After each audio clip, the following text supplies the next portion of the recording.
Hey, friends.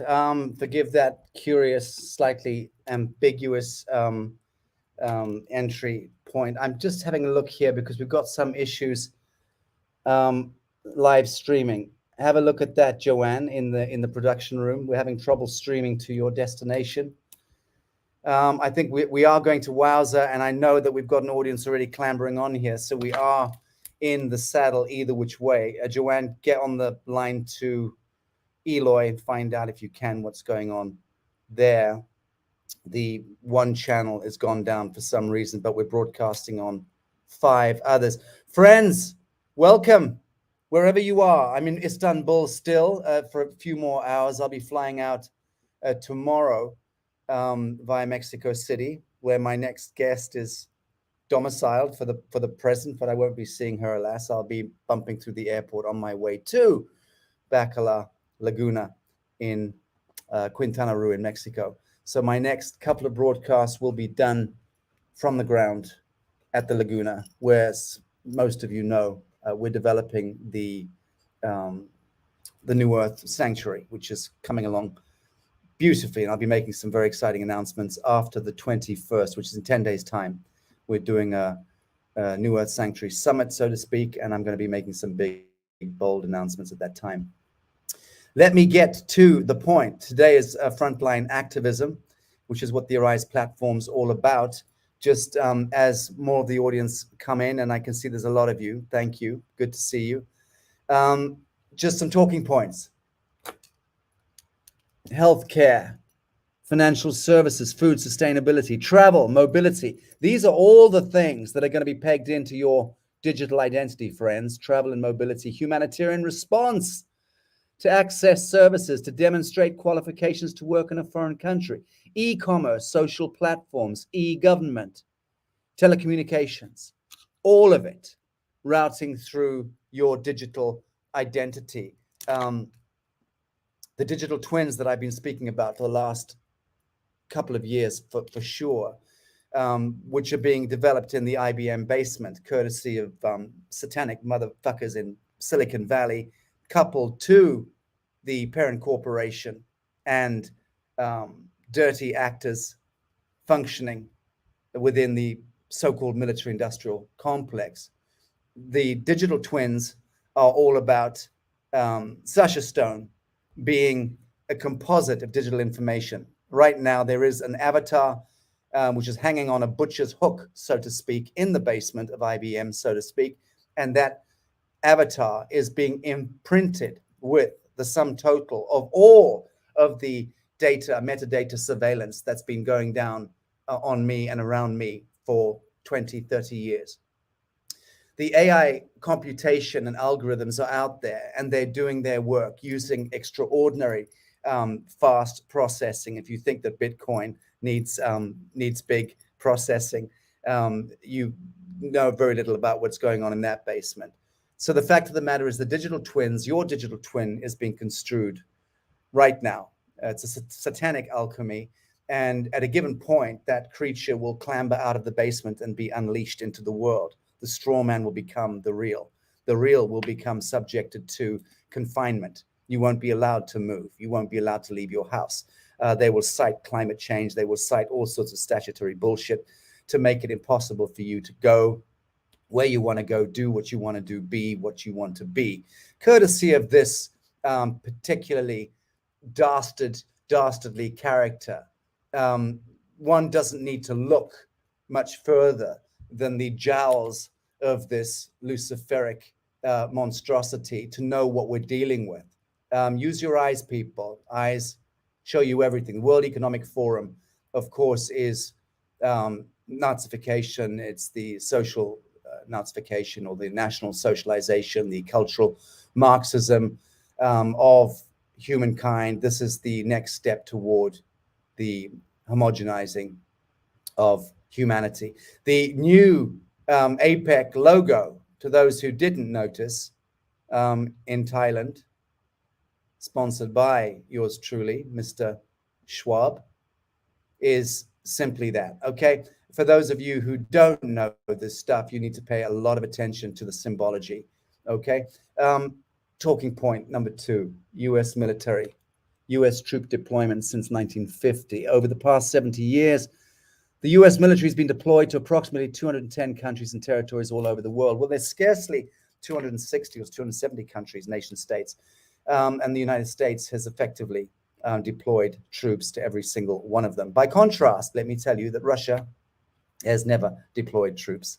Afghanistan, yes, that was connected again to turf wars with the United States. But Russia does not send in. Chechnya, no, Russian province. Ukraine, Russian province.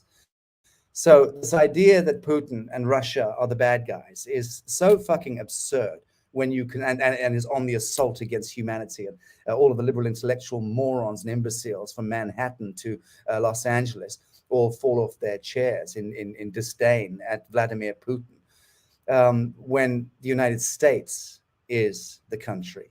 Okay, since 1950, friends, that's 72 years, 120 countries have effectively been subject to the foreign invasion of the United States. Again, I'm going to be friendly to my beautiful American compadres because it's not the good people of America.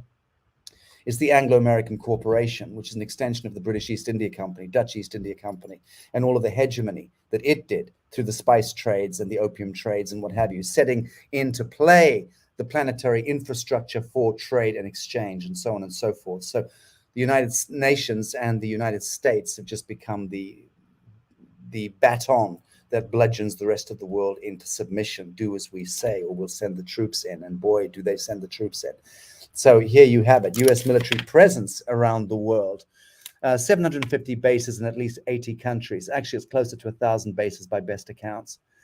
There we go. Military presence in Japan and South Korea.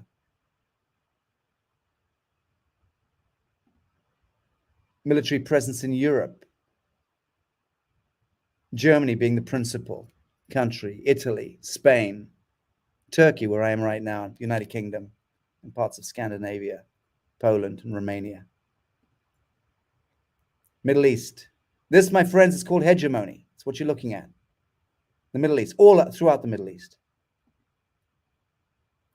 Latin America, throughout Latin America. It was the Bush clan that did most of that work, and the Clintons. The rise of U.S. military spending since 1950. Friends, look at those numbers. 778 billion. Trust me, this is the blunt edge of the sword. It's trillions of dollars. This is once you fudge the figures into something that's almost palatable. $778 billion. Okay, since 1950, in 72 years. All right, I'll leave it at that. But just bear in mind, the United States, 778 billion military spending. Okay, again, these are the audits. They're false audits. The figures are much, much higher.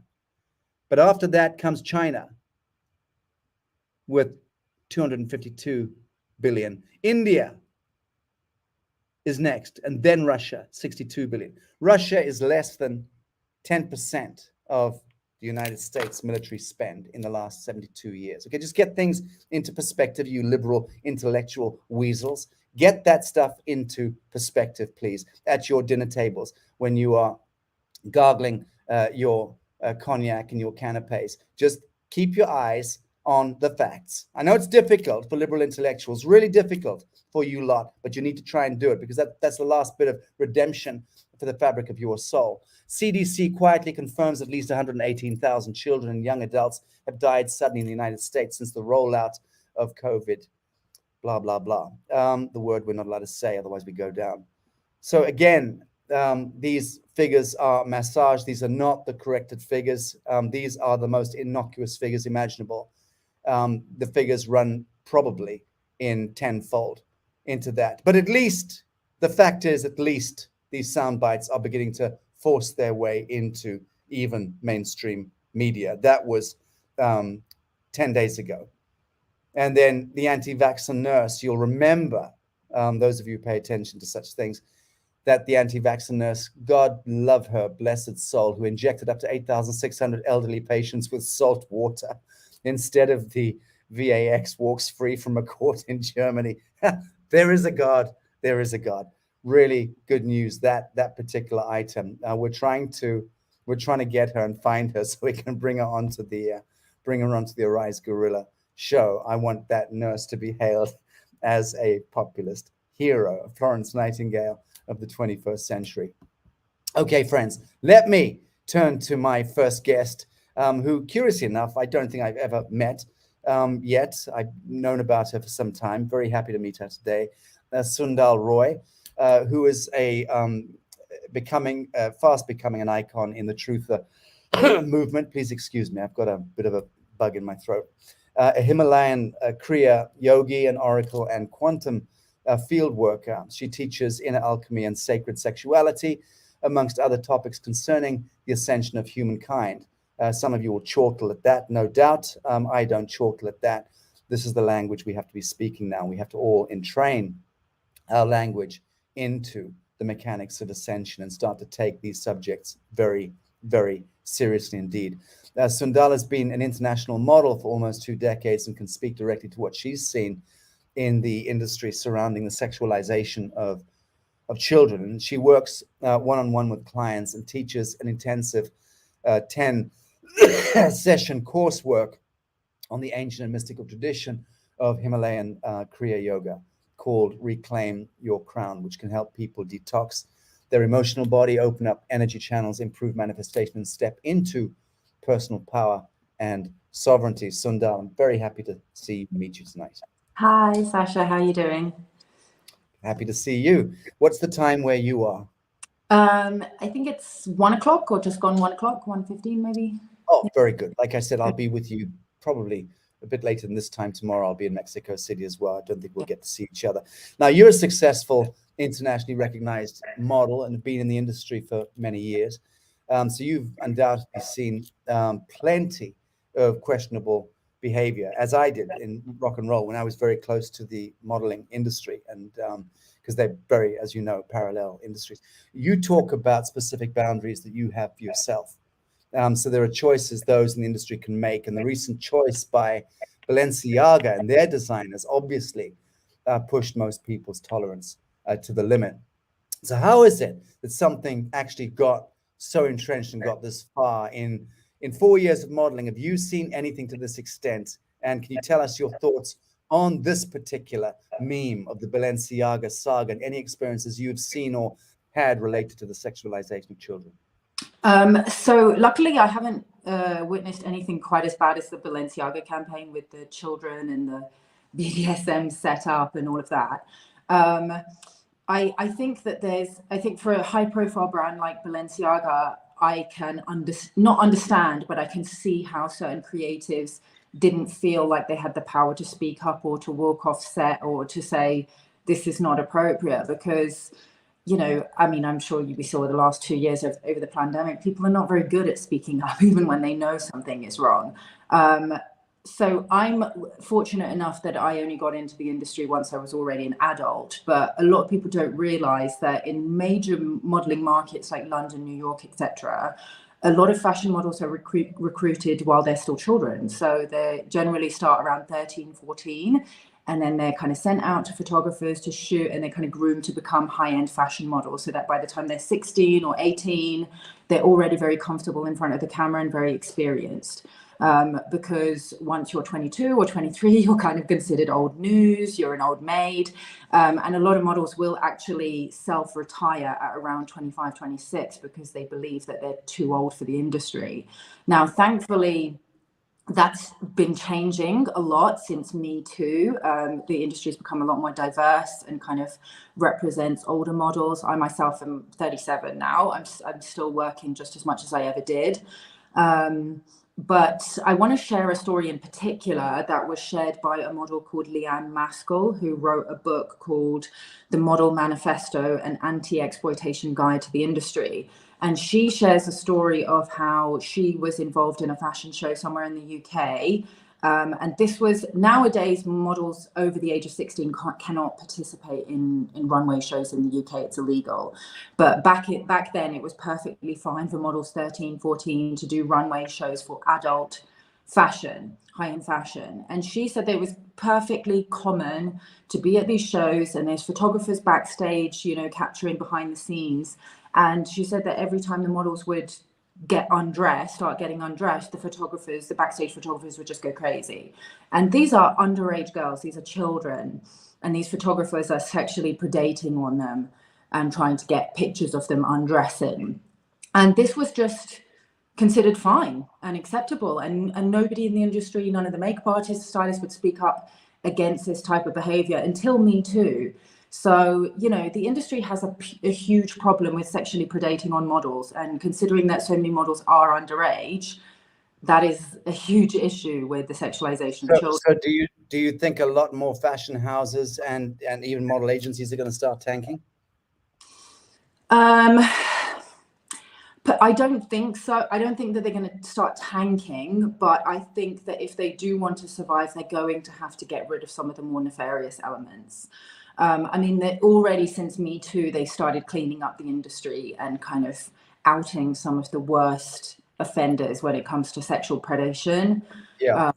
So that's definitely going to have to continue. And well, so my concern then, the reason why I asked the question is because I happen to know that Harvey Weinstein was not the bad guy in Hollywood. And I made this quite clear in a broadcast last week, and I spoke at some length on this particular subject. That Harvey Weinstein is a character who is loathsome to most people with any moral sensibility, obviously, but he's not a hard and fast criminal, and he's depraved. Yes, if his behavior is anything to go by, but my contention is, and I happen to know I'm right on this because I know characters and players and actors in that theater, so to speak, in Hollywood, that when they set fire to Harvey Weinstein, it was because he was an easy target.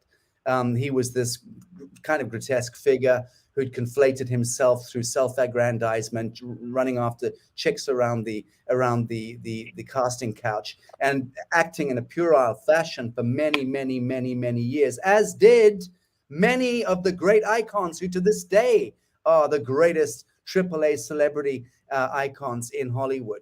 But their names were not brought forward. Harvey's was. He was set on fire. And that's because he wasn't, by best accounts, one of the child ritual Satanists and the really nasty sacrificial ritualists. And there are those characters in Hollywood and in the modeling industry and in the rock and roll industry that were rearranging the furniture whilst they set fire to these other icons like Harvey Weinstein. So that's really my concern. And that's why I ask, do you think that Balenciaga is the blunt end of the edge of the sword or the sharp edge? It's definitely possible. I mean, I've not witnessed any kind of the SRA or anything like that within the fashion industry, but that's because I think that there's levels to it and there's a spectrum. So you're obviously not going to witness that if you're somebody who doesn't, if you're not down with that kind of thing. People, and I've been a person who's spoken truth about many subjects for many years. So, I don't know who those players are necessarily. I think it's definitely possible that they will allow people like Demna, who's the creative director at Balenciaga, and Lotte Volkova, and these people who are more open about what they're into, take the fall for people who are more nefarious. That's right. For sure. Right. But that's where it's on the public to, continue the conversation and to keep digging and to insist that we investigate anybody who has aroused any suspicion or who's had any kind of accusation of being involved in satanic circles, for sure. And speaking about I remember in my rock and roll years, my PR agent was close friends with Ghislaine Maxwell. And Ghislaine would turn up to the parties. There were always model parties. And I didn't personally see anything nefarious, but I was famous in that rank and file for never having even puffed marijuana. So I was just a complete green gill. Even when I retired, I'd still, to this day, I've never participated in alcohol or drugs. So I was always kept out of the back room and never saw anything nefarious. I just know that those characters, even then in the 90s and were prevalent. They were there doing their thing. They were trawling and they were scouting quite clearly. Now I can see that. As far as Balenciaga is concerned, what do you think it will take for the world to finally wake up to these horrors, and more to the point, the broad scale issue of what you call, I think, infantilization of women, but certainly the sexualization of infants. That is obviously the bigger concern. What do you think it's going to take? It's not going to just end with Balenciaga revelations, No. because we've still got the big players out there doing their thing. For sure. I mean, when I made the initial video about the Balenciaga, which I've now done an update, I initially thought that this whole Balenciaga thing would blow over, that people would dismiss it as another right-wing conspiracy theory. But I've been following, fashion commentators this whole week, seeing what everybody is saying. And I feel like this could actually be, quite a crucial point of unraveling of this whole thing. Because even a lot of people who haven't made conspiratorial content are now looking at the campaign and saying that this is, that they're putting subliminal messages alluding to, child pornography and pedophilia, and that it's really sickening. And it's kind of opening people's eyes up to the ways in which these people operate. They always say that symbolism will be their downfall. And it seems like the symbolism is now staring people quite squarely in the face, to the point where people that I didn't think would actually be taking this seriously are actually making content on YouTube and posting it for their audience, and their audience who are, these are not conspiracy YouTube channels. These are mainstream fashion, luxury, influencers, and their audience are all completely sickened. Like the comments I'm seeing, it's really encouraging to see how many people are actually waking up to this. And they're also making the connection between the Balenciaga scandal and Epstein, because there's a crossover with the casting director Rachel Chandler, who that's right. Yeah, so she's a casting director for Balenciaga and many other major shows. And, she's been on the plane, she's been on the island, she posted about going to Epstein's island and bragging about it. So definitely there's a very problematic link there. So people are definitely starting to make the connection. Yeah, that's fantastic stuff. And that's going to continue unabated, that investigation, looking into these more marginal characters who are going to be exposed. You think about the Podesta, John Podesta and the Podesta brothers and their filthy art collection. Remember that around the Clinton-Obama administrations, when Podesta was one of the most powerful people in US politics and policy. I mean, extraordinary. And these people were palpably, patently involved in all sorts of nefarious activity with infants. So that stuff is yet to really surface. Even the Epstein stuff is only now beginning to, by best accounts, be trawled out of the basement, courtesy of some decent judges who are ordering the disclosure. Are you following any of that? Yeah, for sure. And I think that this is the Balenciaga thing is going to cause a lot of people who had previously dismissed Pizzagate to now look into it, especially with the symbolism and the artwork. There's a lot of parallels. So, like one of my friends commented on the Balenciaga thing, that the drips are beginning to pour. And I think it's gonna become a raging torrent. Anyway, I'm pretty optimistic that it will, especially now, as you said before, with Musk taking over Twitter and the narrative changing, and some of those accounts that were previously shadow banned and suppressed will start to come to the forefront. I also thought it was interesting how the YouTube algorithm was showing me all the Balenciaga videos at the top of my suggested, because I feel like normally I would have expected them to suppress that, but they haven't been.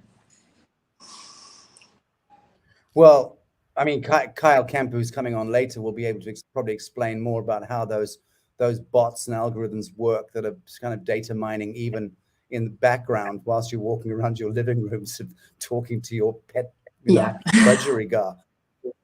These bots are picking up your syntax and converting it into images and advertisements. It's extraordinary. I want to just close with you with a little bit, a few minutes on what it is that you're doing with the Kriya yoga and what we can loosely coin as sacred sexuality. My own audience will be familiar with a very dear and long-standing friend of mine, the great Tantrika Margot Anand.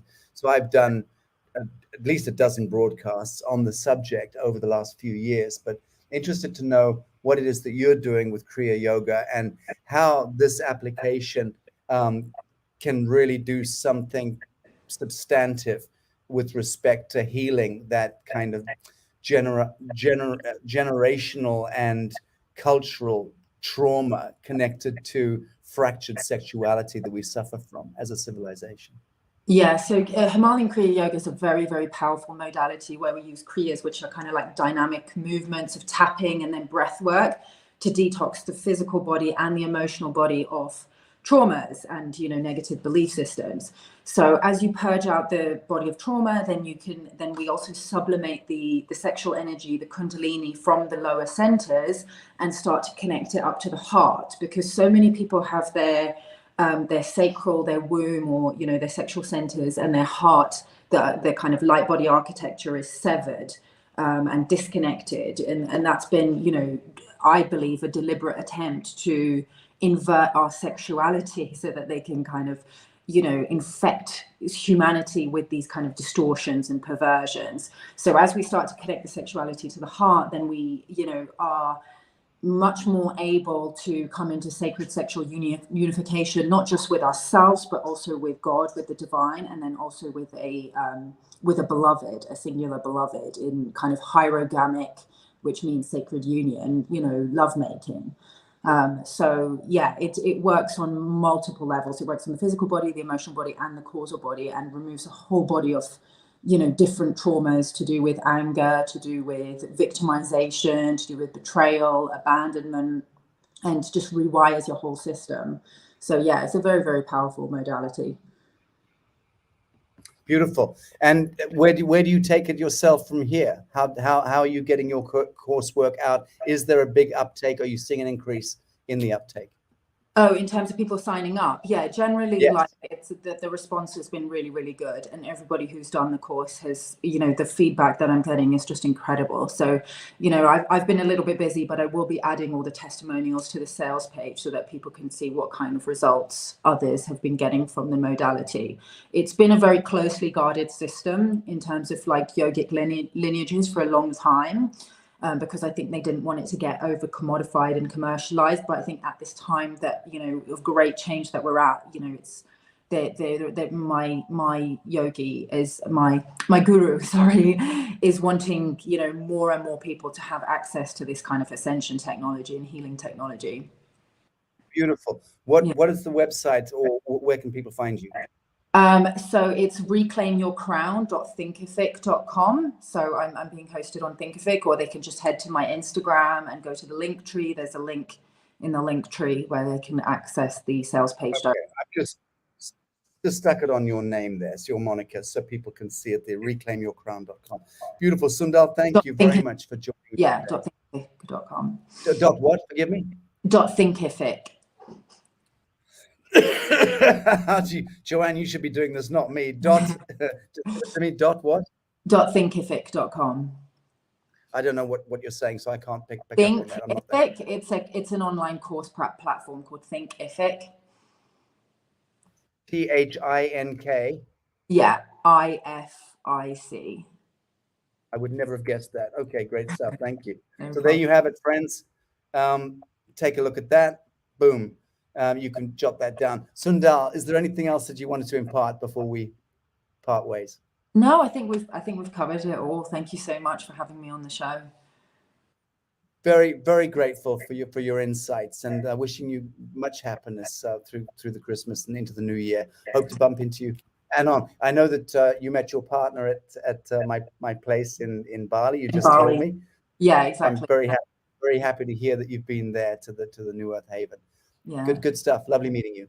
Thank you, Sundal. Bye. God bless. Bye-bye now. Bye-bye. Scotty Sachs, how are you? Hey, Sasha Stone, doing good. Hello, Arise Guerrilla News. Very good. Scotty, before we bring on Kyle Kemper, who's dutifully in the green room, just give us a little Scotty Sachs update on the status quo, please. Well, I think, Sasha, the two really noteworthy things right now are Brazil and Twitter. These are big things to open lots of people's eyes. Before I hit that, Sasha, I do want to remind you and I have had conversations. What I observed in the 70s around Art Linkletter and Arthur Godfrey in Hollywood, Art Linkletter casting children ages 6, 7, and 8 years old for his show, Kids Say the Darndest Things. I didn't see abusive children with my own eyes, but children sitting on the casting couch in very precarious ways. I'm sure something was going down. Later years in the 80s, I directly observed James Brown and his band with their 15 and 16-year-old backup singers. Yeah. Put in the back of the stage, definitely using those backup singers as play toys. So this is something that I've seen for going back to the 70s and 80s. That brings us full circle to what I believe, Sasha, Brazil and Twitter represent the clear signs that we are winning the spiritual and the information war. As Twitter brings the child trafficking and the pedophilia out of the dark into the light. And I think the Balenciaga thing is a soft, sort of soft-core way to unveil the truth about all of their perversity, including the worst of the worst, the adrenochrome, which we know they have a propensity to abuse these children in sexual rituals and drink their blood. So Balenciaga is the tip of the spear, soft porn, so to speak, that brings out the symbolism and allows people to see Hollywood, the music business, sports, politics, the whole complex for what it is. But I think Brazil and Twitter are two clear signs that we are in definitely winning the information war. And you and I have been saying this since the Arise tour. We are the mainstream media now, but they can't put the genie back in the bottle. It is the Great Awakening in Brazil and Twitter. What Elon Musk is doing with Twitter is very designed, very planned to strike a huge blow in the information war, and I think indirectly in the spiritual war. So it's a great time to be alive, Sasha. It is. Scotty, thank you for that update. Much appreciated, brother. Stand by. I just want to introduce friends, no stranger to my audience, but Kyle Kemper is a serial entrepreneur. For those of you who have had your head buried in the sand, he's a visionary strategist, a technologist, an artist, and a family man. And he and his wife, Brittany, have 4 children. He's committed to seeing the world have an easy and secure way to use and benefit from crypto, of which landscape and NFTs and blockchain, whilst assuring that it's a technology that stands for liberty, value creation, and abundant new systems, and not part of controlled narratives and operations by the usual central banksters. Kyle is a staunch evangelist and promoter of liberty and informed consent, and the author of 2 books, including The Unified Wallet, Unlocking a Digital Golden Age, released in 2018 as a prophetic vision, it must be said, for how humankind can actually benefit from a digital wallet that gives people full control over their money, data, and identity. And it doesn't need to be said, but he's also the half-brother of Canadian Prime Minister Justin Trudeau. Not a subject we need to go into today. He's spoken at length on that. Very, very happy to bring Kyle Kemper back to the audience. Kyle, good to see you, brother. Sasha, so great to see you. I was really excited. Where are you? I'm in Florida, on the west coast of Florida. Beautiful. Looks like a fabulous sunny day there today. The sun shines so strongly down here. It's amazing. Is our Kyle, connection we've okay? got a bit of a dicky signal. Pardon. Not hearing you too well. Check. Are you hearing me okay? Check. I'm hearing you loud and clear. Are you hearing me okay? Yeah, I'm just hearing you come through. Not terrific, but we'll try and get through it. Elon Musk, bottom line, Kyle Kemper, can you just freewheel on Elon Musk for a moment? Who is he? What's he doing? What's he up to? I feel like Elon Musk is kind of like a kid in a candy shop right now, and he is taking kind of an anarcho point of view towards like, let's mix things up, and also recognizing like, that Twitter was such a tool of the empire for so long towards shaping, creating the narrative, that his move to take it over and fix it from a public service point of view and really level the playing field so that it is, can become this public square for open dialogue and discourse. He's right now, especially, like, he is doing what I've seen is a lot of cage rattling of the existing kind of corporatocracy, and he's really active, and he's single-handedly upsetting the entire mainstream media establishment with single tweets that are having unbelievable reach. And I think he's also become a point of hope for a lot of people. Now, with everything, I would also say, while it's like, look here, what's happening over here, and being a little bit critical of, what the end game might be. A lot of he has talked about Twitter becoming the everything, being the what's the app called? The Chinese one, the WeChat of the West. Yeah. I don't think he would, if you think about it from at a large scale, like, how could you ever have gotten the libertarian patriots to take in and accept a WeChat style app? But now, because Elon's there, maybe it's there. But like you mentioned before, I wrote a book called The Unified Wallet: Unlocking This Digital Golden Age, and exploring if we can, if he does truly open source, Twitter to different effects, and he is being a steward for privacy and censorship resistant technology, and as well as crypto in different levels and layers, being like Bitcoin, which a lot of people don't kind of consider crypto, but whatever, that's a different discussion. This everything app that is Twitter, it can become the public square for discourse with the addition of verified profiles, with the potential adding of verified identities onto it as well. All of a sudden, it could become a town square for voting and for direct democracy, which I also kind of feel in my heart that he's kind of into. And then today, oh my gosh, he tweeted that his pronouns are prosecute and Fauci. So that is a really strong signal. That is I mean, I'm finding good A1 entertainment value out of it, but also there's power in this. Yeah, beautiful. Thank you for that summary. Now, we've been watching yet another financial scandal unfold in recent weeks, which came to a huge head recently. Can you talk about FTX and our chubby little donut munching, beanbag slumping Sam Bankman-Fried? And feel free to give the audience the big picture and your personal assessment on FTX.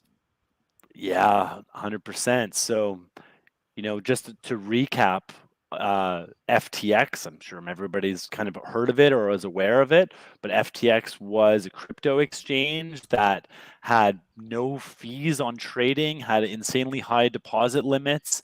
They listed some sketchy projects exclusively that you had to get in there to do it.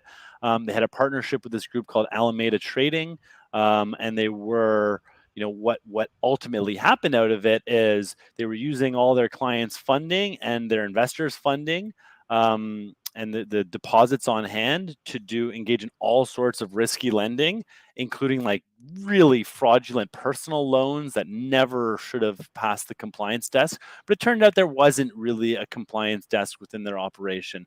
But just to backtrack, and then with the continued correction within the digital currency markets, all of a sudden a lot of their positions got liquidated and lost, and they just lost everything. Plus, they'd been cycling money into the Democrats and into the deep, and there's theories that they were utilizing it as a giant global laundering machine for funds.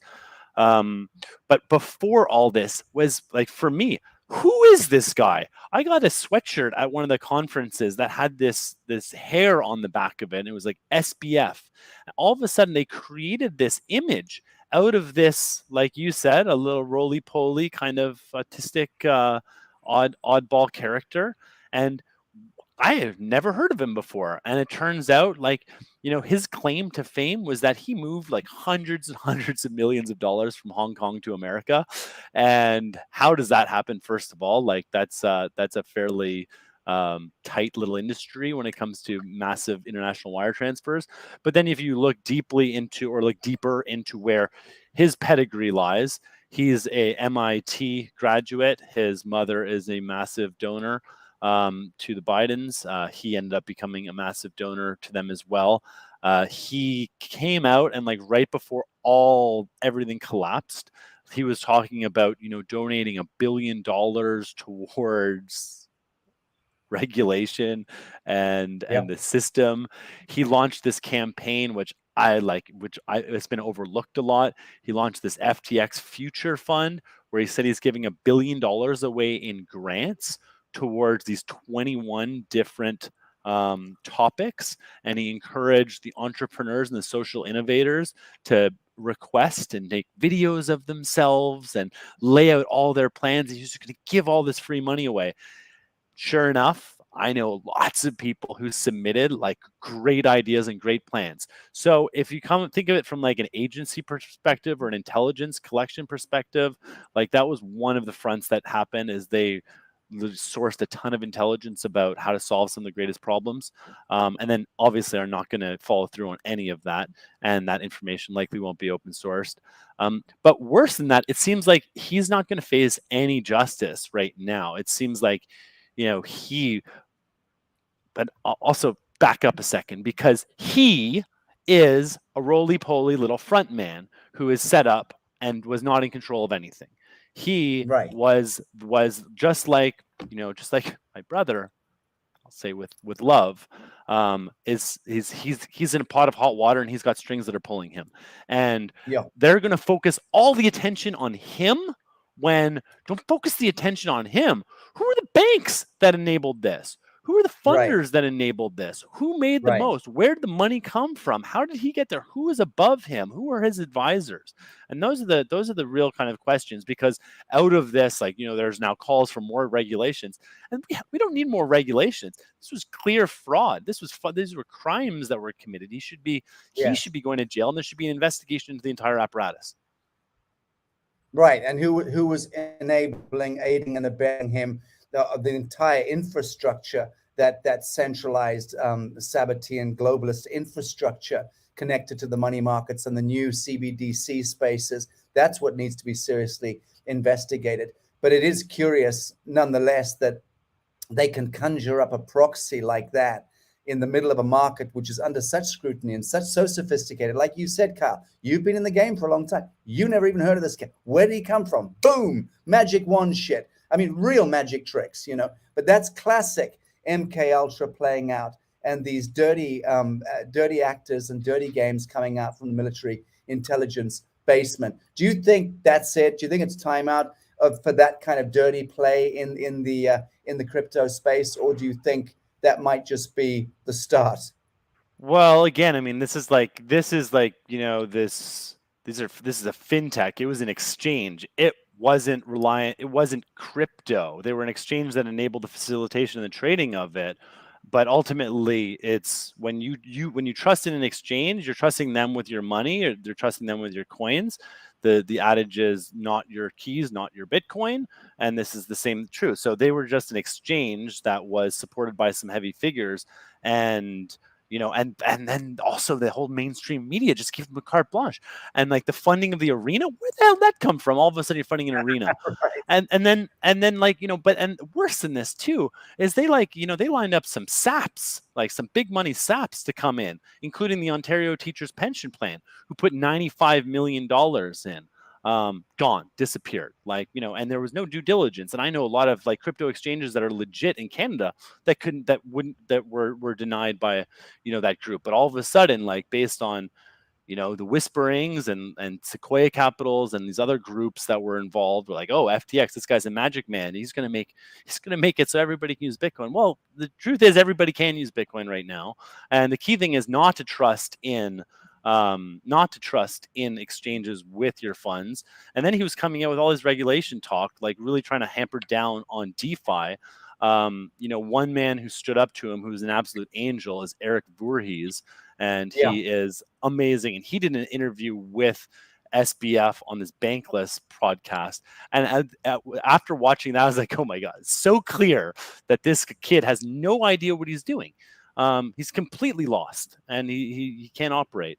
So thank you, Eric, for being what you are and speaking. And he spoke specifically that, what SBF was trying to angle was putting regulations on DeFi. And the thing about DeFi is completely transparent. So, and what DeFi means is it's like programmable lending where reserves are clear and it's all operated by code and there's 100% proof of reserves, etc. And it's a threat to, the shadow existing financial system. So Right. So in general, what is the state, in your view, of the crypto markets as it stands moving into Q1 of 2023? Great. So like this is my third cycle through these waves. And when I first got in, I sold an iPhone case for half a Bitcoin. It was $60 at the time. Bitcoin was 120. And then I watched it go to 1,000, and then watched it crash to 200. Then watched it go to 20,000, crash to 3,000. Then watched it go to 60,000 and crash to 16, 17,000, I think was where the Bitcoin price kind of hit its floor, and it's right around there right now. So all things being the same, we're in like this great time right now. And when to be accumulating and starting to, to adopt. And right now, like there's a lot of like fear in the market and people are so scared. And this comes from a lot of like, the retail and the mainstream media. It's like when the price is at 60,000, it's going to 250,000. It's get in. They move these markets, and then all of a sudden all these retail comes in at that high point, and then they dump it, and then it drops it, and then they just keep dumping until it hits that floor, and then all of a sudden they're going to come back in, and we'll see the big accumulation phase going, and the prices like naturally will correct. The thing about Bitcoin is it cannot be turned off. It's like gunpowder. You can't uninvent it. Now, a lot of like, there's a big difference between, let's say, crypto and Bitcoin. Now, Bitcoin is its own thing. It is its own, like, legit thing. And with crypto, we've seen a lot of anybody being able to launch a coin and pump it. And like, there's been all sorts of like, really good projects that have launched their own tokens. There's also been a lot of bad actors or like people who were really good at raising money, but then not executing and going out and buying Lambos and Ferraris and spending tons of money, on and not never delivering on the promise of their projects. But from like a systems level point of view, it feels like we're like, we're in the bottom of this bear market. And right now, I love these kind of times because, to be honest, it's like now's when a lot of building's happening. Like I'm building a project right now called Raise. We're attempting to build the world's best fundraising platform. And there's lots of other builders who are building. It's like one of my friends his name's Charlie Shrem, and he spent a bunch of, he was in prison because of some crap within the Bitcoin industry. And he's like, the bull markets are for bullshit and the bear markets are for building. And right now we're in this bear and there's lots of building going on. There's like strong foundations being reestablished, and it's going to prepare us, for this next run. And I feel like it's there, but ultimately as well, I like to mention to people that like the point of Bitcoin and these decentralized technologies is not just number go up.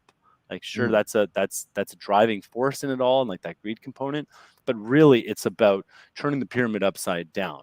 Like with this technology, there's the ability to turn the pyramid upside down, to have transparency on everything. And that's why this technology needs to be applied within the public sector, within public spending, so that we have radical transparency of the top of the pyramid, not so that the existing pyramid can remain having secrecy at the top and have full transparency over the bottom, which comes back to that intro in the beginning about we're on this knife's edge of this technology can be used for like, for awakening ascension. Well, no matter what, we're going to go that direction, but it can also be used, for censorship and more surveillance as well. Yeah. And I've got a question for you that I've just thought up because it's a question that's put to me by so many people, which is what should people be doing right now in the close of 2022 with their money? So, for instance, if you had $1 million, just take that as a figure, which is 10 times 100,000. What would you do if your entire net worth was $1 million? How would you play with that over the next year or two? Yeah, so not financial advice, but financial wisdom I would say that, dollar cost averaging is a really strong, simple strategy. And let's say you have $1 million in liquid cash. It's like, okay, break that over the next 100 days. So $10,000 every day for the next 100 days. Just purchase. You can look at the market and purchase other real cryptos, like maybe proportional a little bit, and just keep accumulating that amount. In that way, if the price goes down a little bit, you're good, and if the price goes up a little bit, you're good, and you're not going all in like right now, because the market could correct down a little bit more, but it could also correct up. But the dollar cost average, especially en masse, if one person does it, like, that's something. But if like 1 million people commit to like $10 a day, in Bitcoin, and taking the Bitcoin and owning it in their own wallets, that's going to create what's called sustained buy-side pressure, which will move based on economic theory, which will continue to move the price up in the long term, because ultimately the price is just determined by the buys versus the sells. So the more sustained buy-side pressure you can get, the better. I would also say, like, actually start using it to, like, try to like place Bitcoin or whatever digital currency you like ahead of settling in US dollars or fiat money or euros or Canadian dollars or whatever. Very good. Very good. Thank you. Very helpful. Scotty Sachs, I want to invite you to ask any questions you have of the maestro. Hey, Kyle, how are you? I'm great, Scotty. Yeah, good to see you. One of my audience's favorite guests on Sovereign Radio, Kyle Kemper, ladies and gentlemen. We got to have you back soon, Kyle. Kyle, I want to ask you, they're taking down the technocracy. Twitter's a key move, I would think, in tearing down their technocracy and rebuilding systems outside of a new financial system. Wouldn't you say building new information and technology systems is critical, that we have to start there? And so the takedown of Twitter and their technocracy is more than symbolic. Is it perhaps the beginning of building new technology and information systems? Yeah, I think it's part of the transition, and this represents, like, a Twitter being, like, it's such a big power for it to, with its massive reach, to all of a sudden become, like, it feels like they're standing in the light and starting to operate in the light. This is really great, and it's going to put pressure on the other ones who continue to censor and misinform and promote misinformation, for them to have their kind of reckoning, if you will. And I think we're going to see, probably, like, through Twitter, a lot of new solutions come out that challenge it. But then I'd also say, like, within the decentralization movement, there's all sorts of solutions as well that are coming out. And it's a real, like you said, Scotty, it's an amazing time to be alive. Today is the best day ever. The time is always now. And, I'm kind of embracing this and loving this. And I'm really looking forward. We've got Mikki Willis on the show today too, right? Yeah, I believe he's coming on in about half an hour. Yes. We've got G. Edward Griffin coming up in a few minutes. Oh, amazing. G. Edward Griffin, another absolute legend. The guy who blew the story on the whole Federal Reserve creation, because a lot of people don't even know the creature of Jekyll Island and the truth behind the Federal Reserve.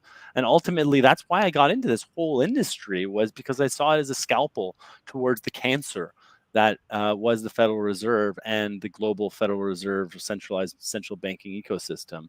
So, I feel very strongly about that. Beware of the CBDCs. We're already seeing them. USDC is an equivalent of a CBDC light. and we've seen action taking place. We've seen action taking place towards competitors. The stablecoin Terra or Luna was an algorithmic stablecoin that was a real threat towards Circle, and Circle is backed by Goldman Sachs and Coinbase. And Circle used to be a really great Bitcoin company. They were talking all about Bitcoin, and then they totally abandoned it and just decided to create a stablecoin ecosystem while in the background doing massive OTC deals that made them tons of money. And they were also basically a channel for institutional money to start accessing this. So, but I have a sneaking suspicion that they were responsible, or they were part of the takedown of Luna and Terra, which caused enormous catastrophe, an enormous amount of value loss for a lot of individuals all around the planet. And the only way that attack could have been executed was with an absurd amount of money. And so, when that happens, it's look to the players. And I would say FTX was a potential player in that, but I would also say that Circle and USDC, it was a competitor to them. So they found a way to attack it. Sun Tzu, Art of War. Very good. Yeah, exactly right. Scotty, any other questions for Kyle from you? No, Kyle, best to you, and keep on keeping on, Kyle. Yeah, great. I'm just going to stick around too. I'm here, Sasha. No, please, Love you, please do, Scott, Kyle, stay. I'd love to introduce you to Ed. I'm just going to turn to the audience for a moment here. See those? No shoes, Sasha. I picked up on you, buddy. No more shoes. I you have to do that again. We didn't see that. There we go. We both got our feet in here. Just quickly in 30 seconds. Why no shoes? Why no shoes, Kyle? Yeah, Sasha. Grounding. Why no shoes? Grounding. Okay, I think Ed is about to join us. So stand by, Kyle. Friends, I need to do a bit of fanfare here.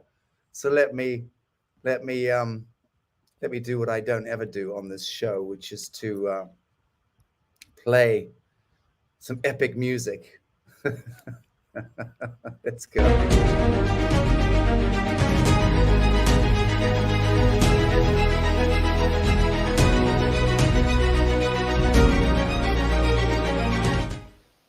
Okay, that was my salutation to a man who I love enormously, and who I'm about to bring on the screen because I can see, excuse me, that he's entered the production room.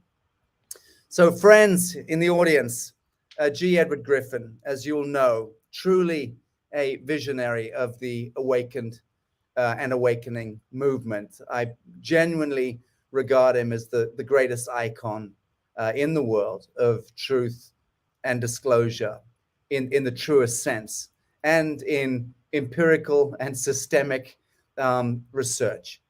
G. Edward Griffin is founder of the Red Pill University and its flagship event, the Red Pill Expo, and the author of numerous books and documentary films, including the famous expose of the Federal Reserve, The Creature from Jekyll Island, and World Without Cancer, the story of vitamin B17, a very seminal book as well that he wrote many, many years ago. The mission of the Expo and the Red Pill University is to help truth seekers understand how the world really works, which we know is very different from the commonly held illusions, and to bring together world-class experts to set the record straight on fake narratives and false history and deceptive news and so on, ultimately helping humankind dispel the illusions that often shroud the most important aspects of their lives, of our lives. So please let me, without any further ado, welcome the remarkable G. Edward Griffin. Ed, very, very happy to see you. Oh, well, thank you, Sasha. That's a very kind introduction, but your final choice of words, remarkable, reminds me, I hope I'm not going to deviate from your topic, but reminds me of the beautiful woman that raised me, my Aunt Alice. She was a school teacher. And whenever she wanted this, she had to put an adjective onto somebody or somebody's dress, for example, and she didn't like it, but she didn't want to insult the person. She'd say, "Well, dear, that's quite a remarkable dress." And every time I hear the word remarkable, I always think of the double entendre that Aunt Alice used to always have attached to that word. But thank Beautiful. you, Sasha. Ed, where are you? Where Well, are you right now? I'm at my retreat right now. And so I guess a little warning is in order that maybe the connection may be a little weak. I'm out in the boonies and we're experiencing some serious rain at the same time. So those two things usually do not add up well for our odds to get a good, clear Indeed. video. Well, you know, Ed, I was blessed to have come to your retreat the last time, a couple of times ago when I was in the United States. And Ed, you might remember this day. We went for a walk in your hills. Yes, I do remember that. Yes. Yeah, and I'll tell you, one of the most beautiful spots on earth. It's just exquisite place. Absolutely beautiful. So that's where you are at the moment. I've just blown your cover, Ed. Yeah, well, that's it.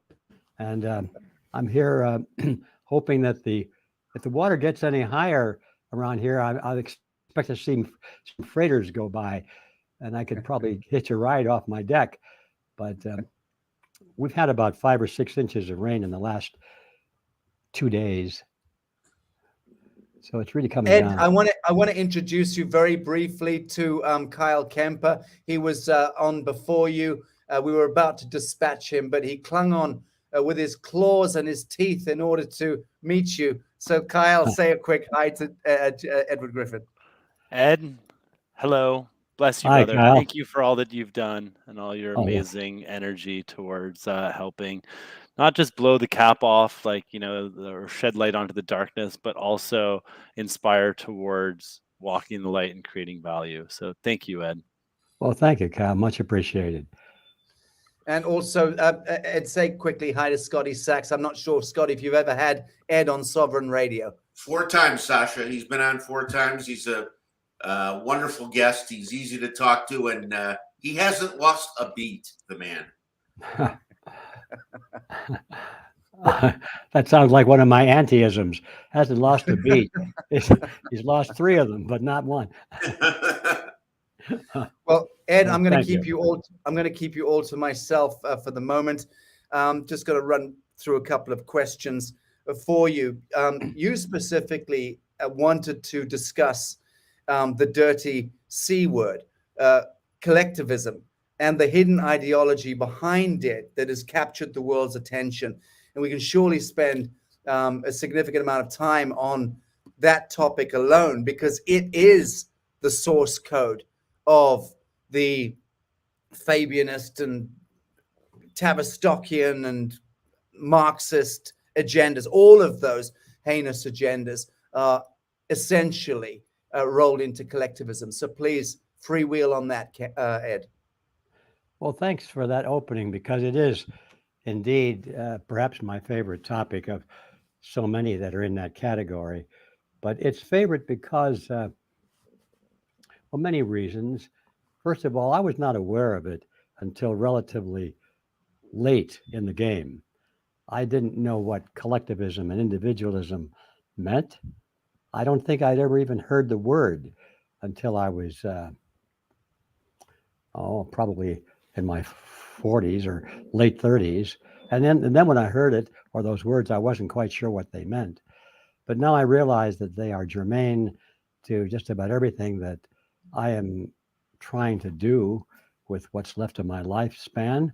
And it also turns out to be germane to what many others are trying to do with theirs too, except they perhaps are not aware of it, just as I. We're aware of the effect of it. We're aware of this, the way it feels, the way it gets in the way of our own lives and our plans and our dreams and everything. But we're not aware of what it is until we stop and focus on it. So with that by way of introduction, I'll just say that where do I start with something this big? It is the, we look at the world's problems out there, and it reminds me kind of like a tree. You can cut the tree down and you cut across the trunk. If you cut it straight across it and look at the grain, it'll have a certain pattern to it. But if you cut it at say a 45-degree angle, the pattern of the grain is hardly recognizable to the cut that was made at 90 degrees. And of course, if you cut a long board up the tree and use it as a construction piece for your house, you wouldn't recognize the grain at all. Different grain depending on with the angle that you cut the tree, but it's the same tree, and it's the same cause of the grain, but we look it's different. So with that, by way of a kind of a silly introduction to what I'm talking about, we look at all of our problems and we don't realize that there is a common grain to them all. And it's because we cut across the problems at different angles. We might think, well, it's maybe civilization has just going through another cycle, another 1,000-year or 2,000-year cycle where empires rise and fall, and there's nothing you can do about it. It's just the slow tread of history. Maybe that's the problem. Maybe it's that people get soft in their lives and they forget the prime principles of their forefathers. Maybe that's the problem. Maybe the problem is that there are evildoers out there and the world is filled with evil and evil is taking over and gaining power. Maybe that's it. Maybe it's just because people don't understand and they're being fooled. Maybe it's because maybe our problems are because our health is declining. Our mental alacrity is going down because of things in the environment and all that. We can look at so many different problems out there and think for the moment that they're all basically different from each other. But I found out that when you stand back and look at all these problems and look for the common grain to them all, you find this thing called collectivism. And so once I got that picture, everything began to fall into place. In my worldview, at least, I was able to simplify the patterns that I was looking at, trying to find a common cause that we all want to find. Because if we could find the common cause, of course, then it's easier to tackle than trying to solve 100 different problems at the same time when basically it's only one problem. Solving one problem would be much better. So that's all what we want to do. And so that's what I found out we can do, because now I cut to the chase. What is this thing, collectivism and individualism? It's what I sometimes call Idea X. It's a huge idea. Most of the world has adopted it. They revere it like a religion, and yet they don't even know it, as I have said before. So what is it? It's an ideology. It's a concept that I learned in school. It was taught to me in school without my realizing. It was just everybody acknowledged it, the teachers especially, and I never questioned it. And it goes something like this. There are two ideologies in the world, basic ideologies, Western world at least. Now, we're not talking about parts of the world where there still is a theocracy.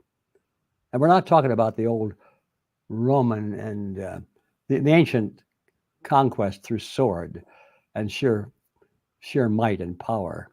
We're talking about a modern age going back perhaps maybe 200 or 300 years, where conquest is done with the consent of the governed, not against the will of the governed.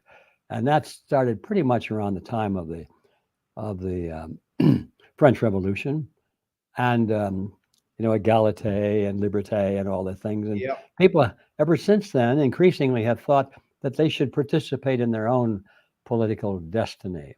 And so the trick of conquerors has been not how to overpower them with superior armies, although that is never forgotten or dropped out of the quiver. Those arrows are very important, but they're not the ones that are used in everyday battle. The ones that are used in everyday battle against an enemy are to conquer.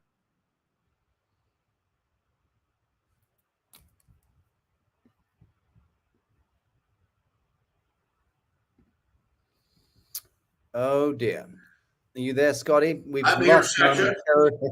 We momentarily lost. I thought it was me that went down because I'm at the outskirts of Istanbul. I thought perhaps it was me that went off, but no, we alas, really it was lost Ed. Ed. Yeah. Well, let's see if he gets back. No problem. I was loving what he was saying. I mean, to listen to this this incredible, sagacious man. Oh, here he is coming back on again. It should be okay. I'm so looking forward to rewinding and watching this broadcast back just to drink in all that he's saying. But he's so on the pulse. He's been telling the American people and the world, warning us since 1969. He's been speaking to us about the life and death perils that we face with the almost as long as Paul McCartney. Yeah, that's right. Hi, Ed. Are you back with us?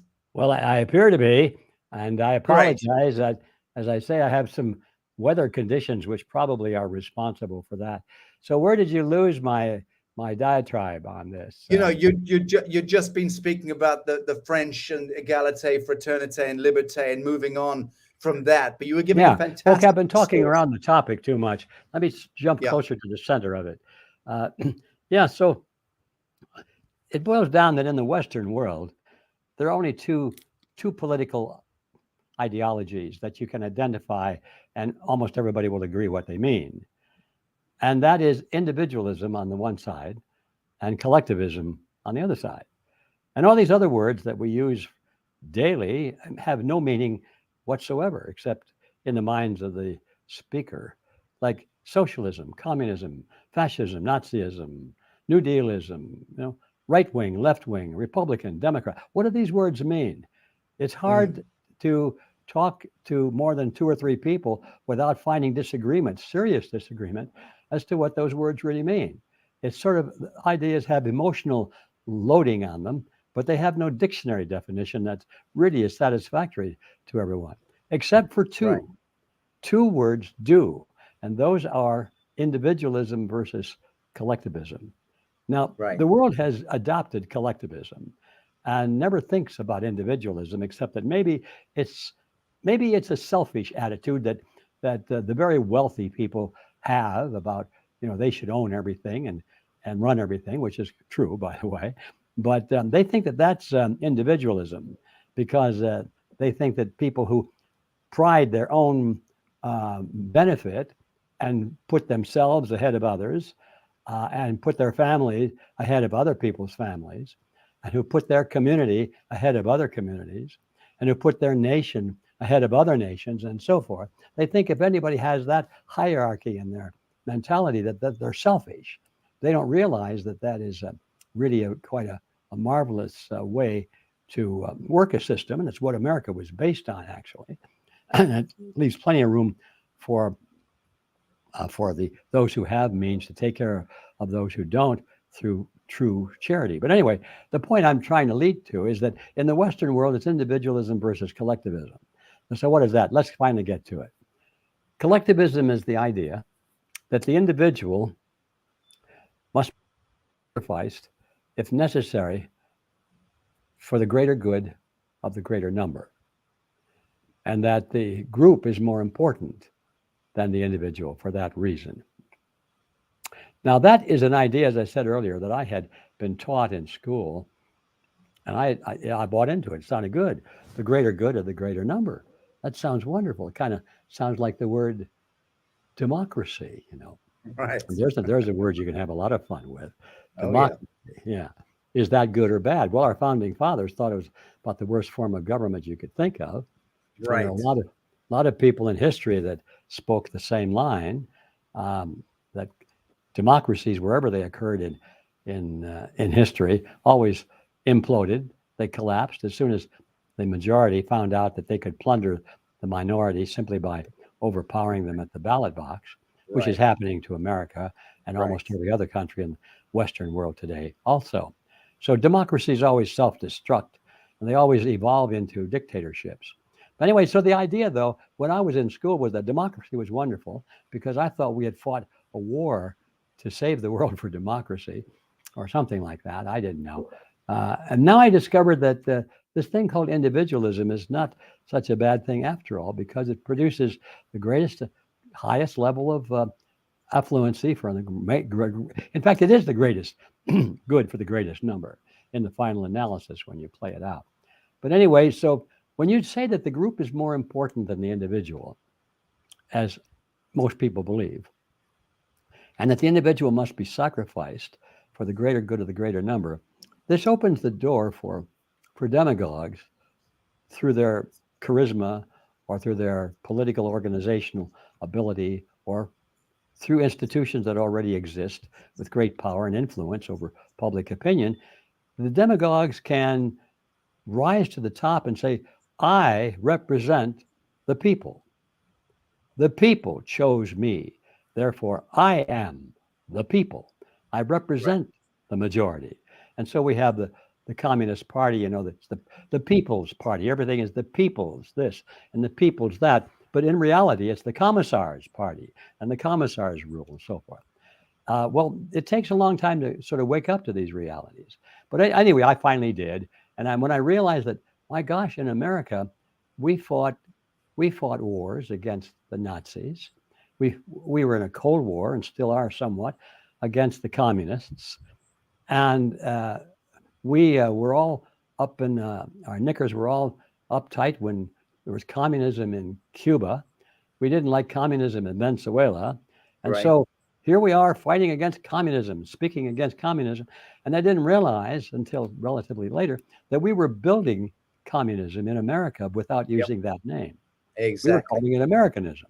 But when you analyze it, what we have built in the name of fighting fascism and fighting communism, fighting Nazism, is exactly the same thing, except it's ours now. And we say, that's the only way we can defeat those bad guys is if we become bad guys. Mm-hmm. Well, this is quite an awakening. It was for me.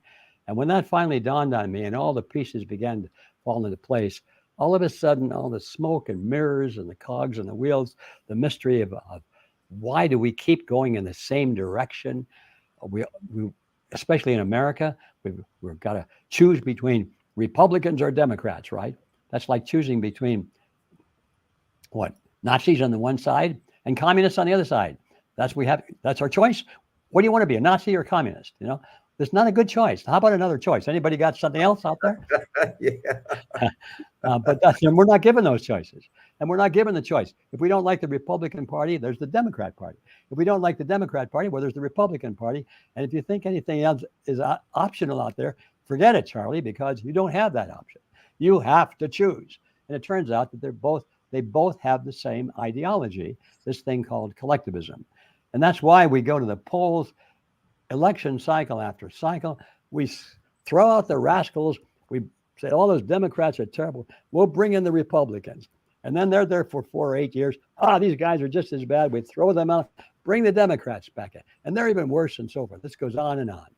And so that is because both of the parties have the same underlying philosophy of collectivism. Now, that in a nutshell is what it's all about. And I don't know how deep you want to get into it, Sasha, but there are that's a great overview. Thank you for that. Much appreciated. I know that Scotty Sachs has a question for you, so let me just pop him onto the screen. Scotty, go fire away.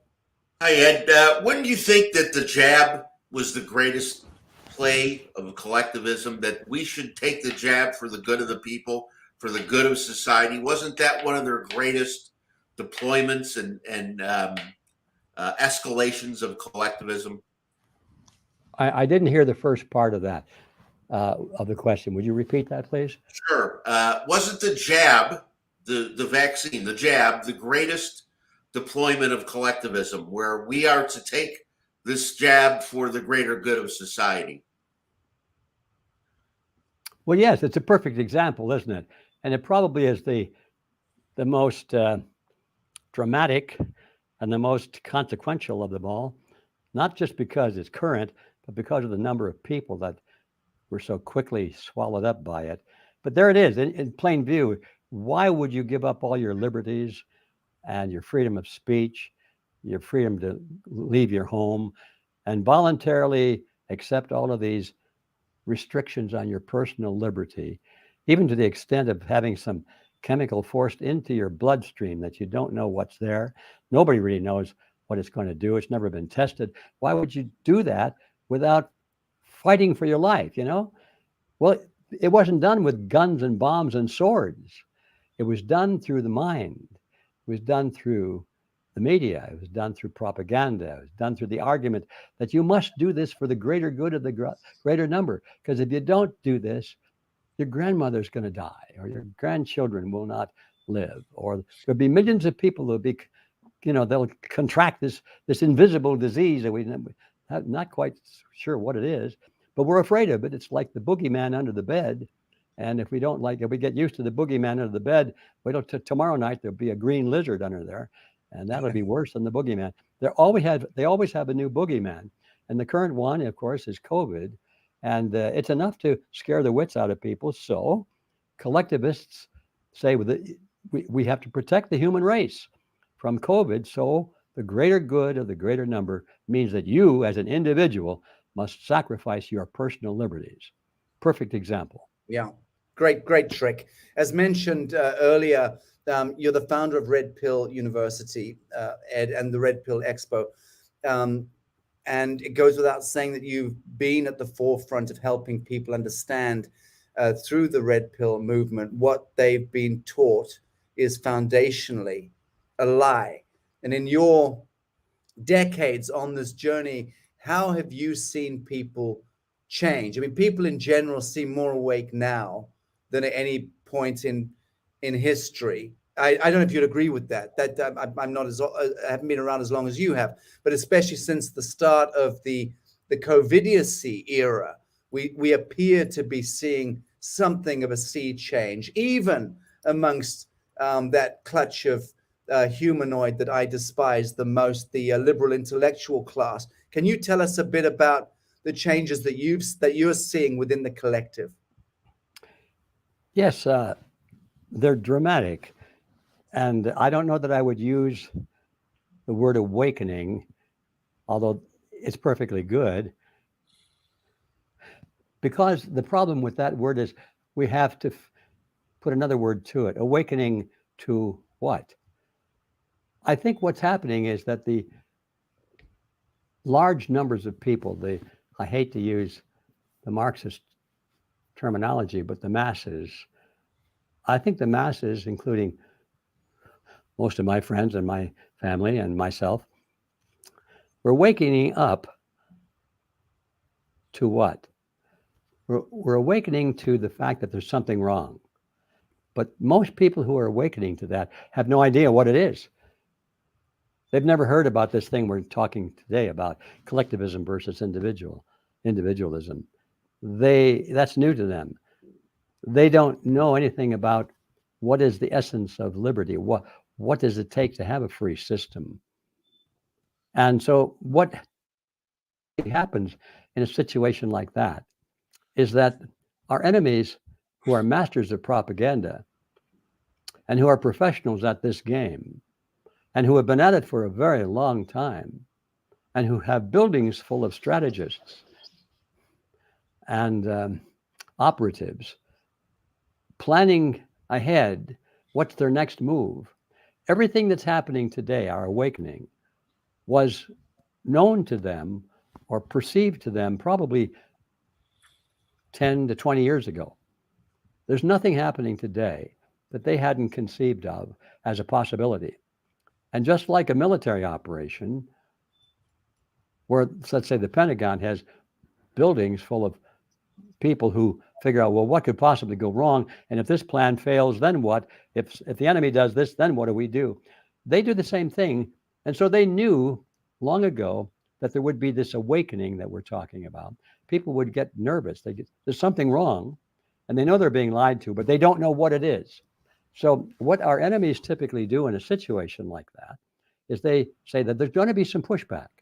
There are going to be some inquiring minds. There are going to be some movements that say, wake up, everybody, wake up, wake up, wake up. And so they think, why should we stand around and wait for that to happen when we will create that movement ourselves? We will provide the leaders who will lead the opposition against us. That way, we're back to the old argument. We control both sides of the conflict. That's their favorite way of doing it. That way we position as well as our motion for is what we have to be very careful about, because today people are awakening to the fact that there's something wrong, but they're not quite sure what it is. And what they're looking for is a man on a white horse. They believe that if we can just get the right guy, a Republican maybe, or maybe a Democrat, get the right guy into the White House, it's all over. We solved the problem, you see. Well, they've got all the guys on the white horse. That's their job. They have a stable of these people, and they can provide Democrat or Republican, whichever case they think the public wants to go for this cycle. And so the awakening wasn't a complete awakening. It wasn't an awakening as to what we are really up against. So now we come to the full answer to my answer to your question. I see this awakening as a marvelous first step toward the ultimate awakening of the strategies that are being used against us. The fact that this is a battle in which we personally have to get involved. We personally have to get into politics, into the power centers of society. If we just sit back and every 2 or 4 years say, gee, who's running for office? Which one will I choose? Then it's over. There's no way that this awakening will ever amount to anything. But so what I'm trying to do, and I'm sure Sasha is doing the same thing, is to move this awakening to the second stage, to a higher understanding of what these strategies and tactics are that we're up against, and then to organize a coalition, an international coalition that is big and as powerful or more so than that which our enemies have built. Now, they've had a couple of 100 years to do it. We don't have that much time. But what we have on our side, they wish they had.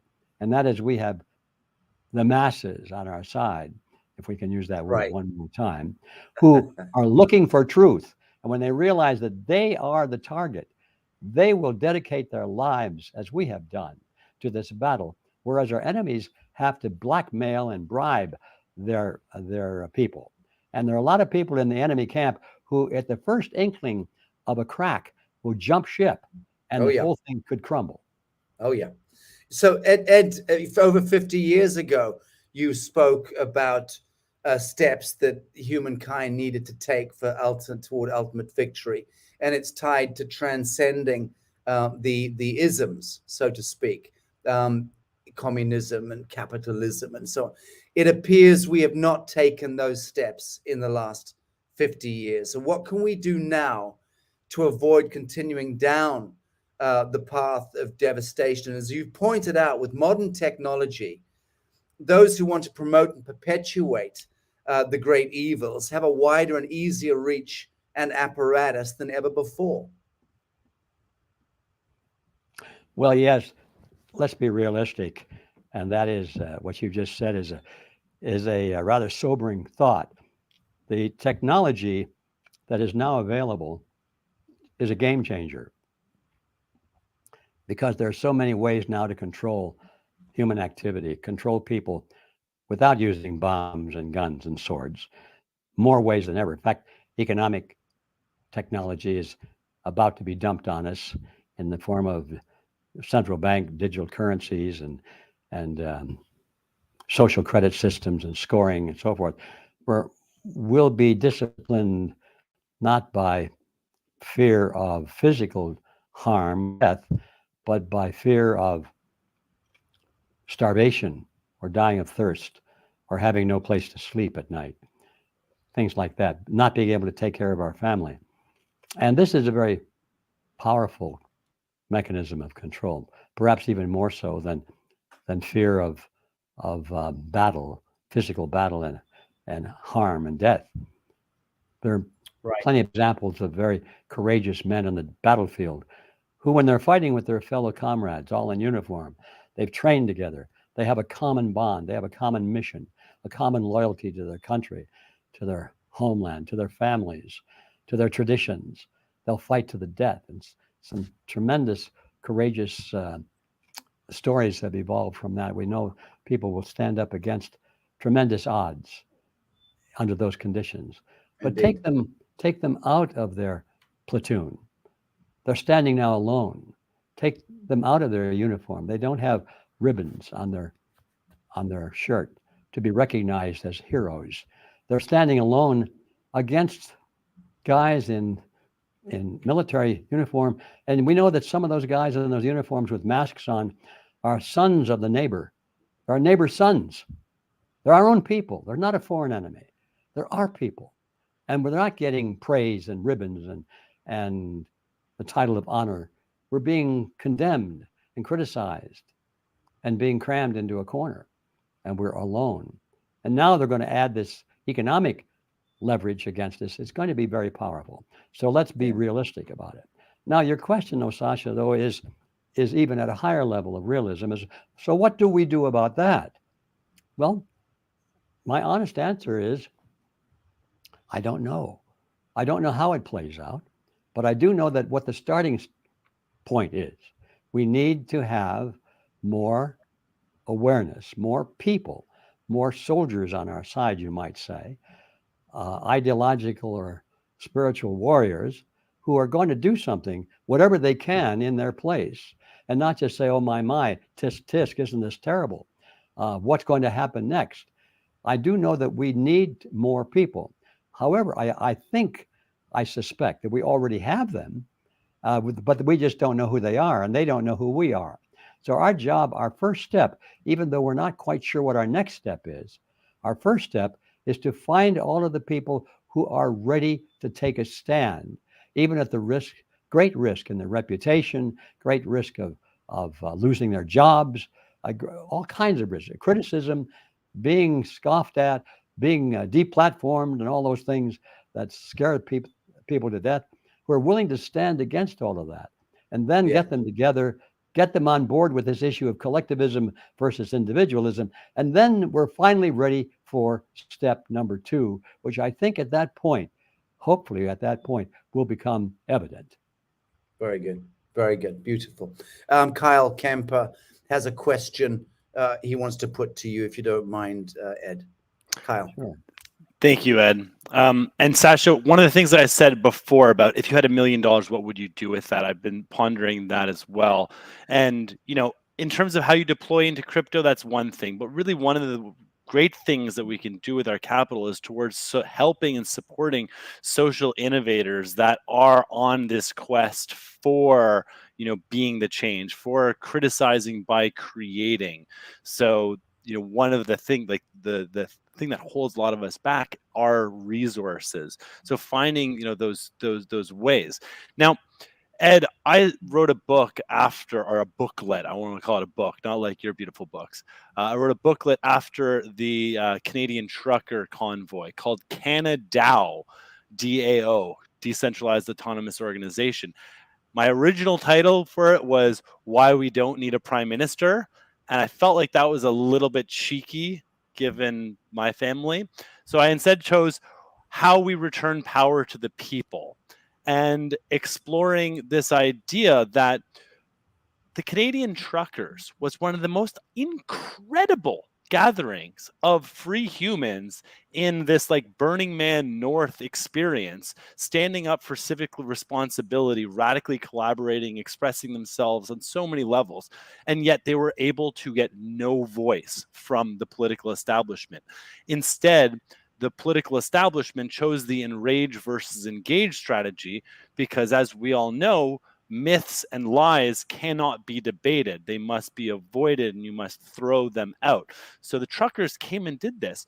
And one of my kind of outcomes of this was, you know what, this was absolutely incredible. And yes, we saw the horse trampling, and then we saw the paratroopers and the stormtroopers come in, and the media got all that fearful footage. But really what came out of it was this reckoning that people give a damn and they're coming together.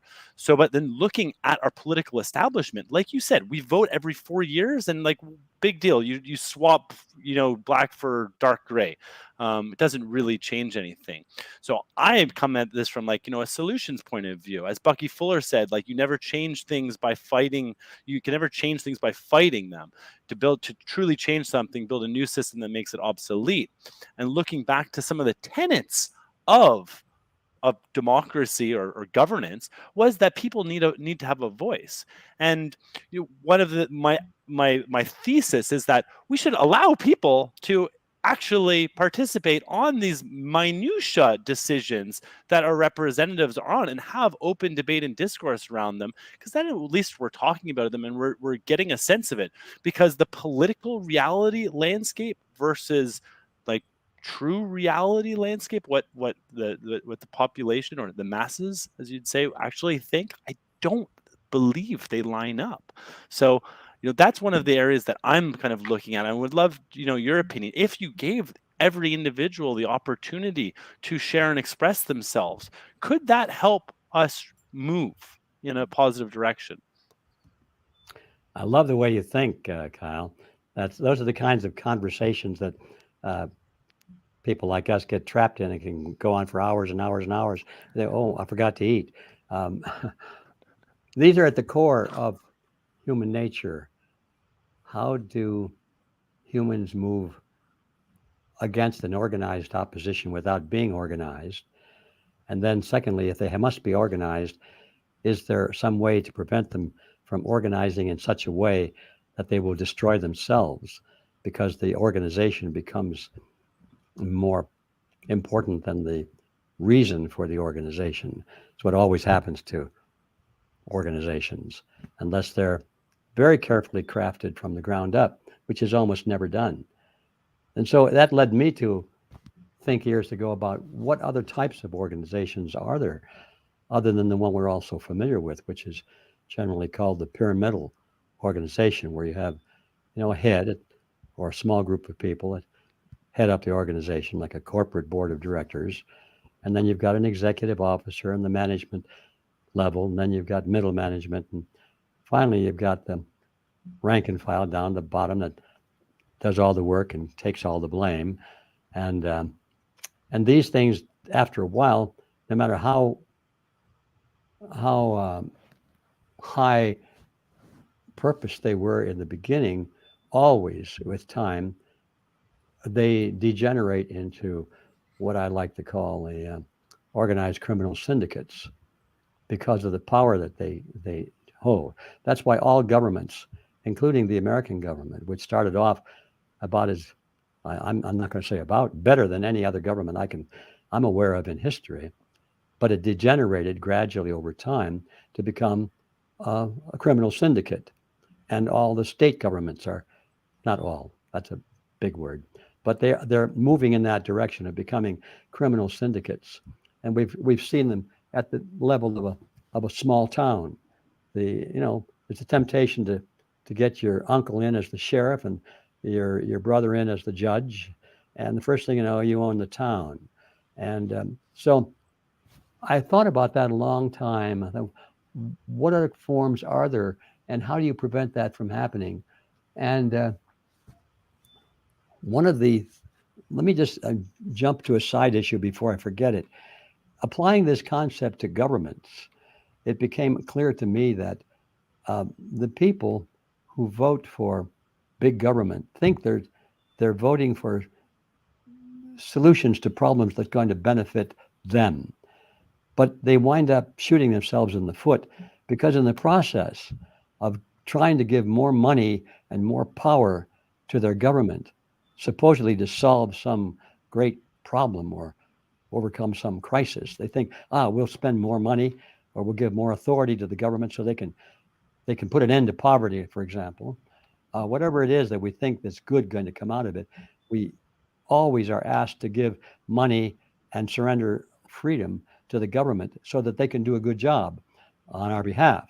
But it never works out that way, because as the power and the money concentrate increasingly in the hands of governments, these become magnets to the predator class.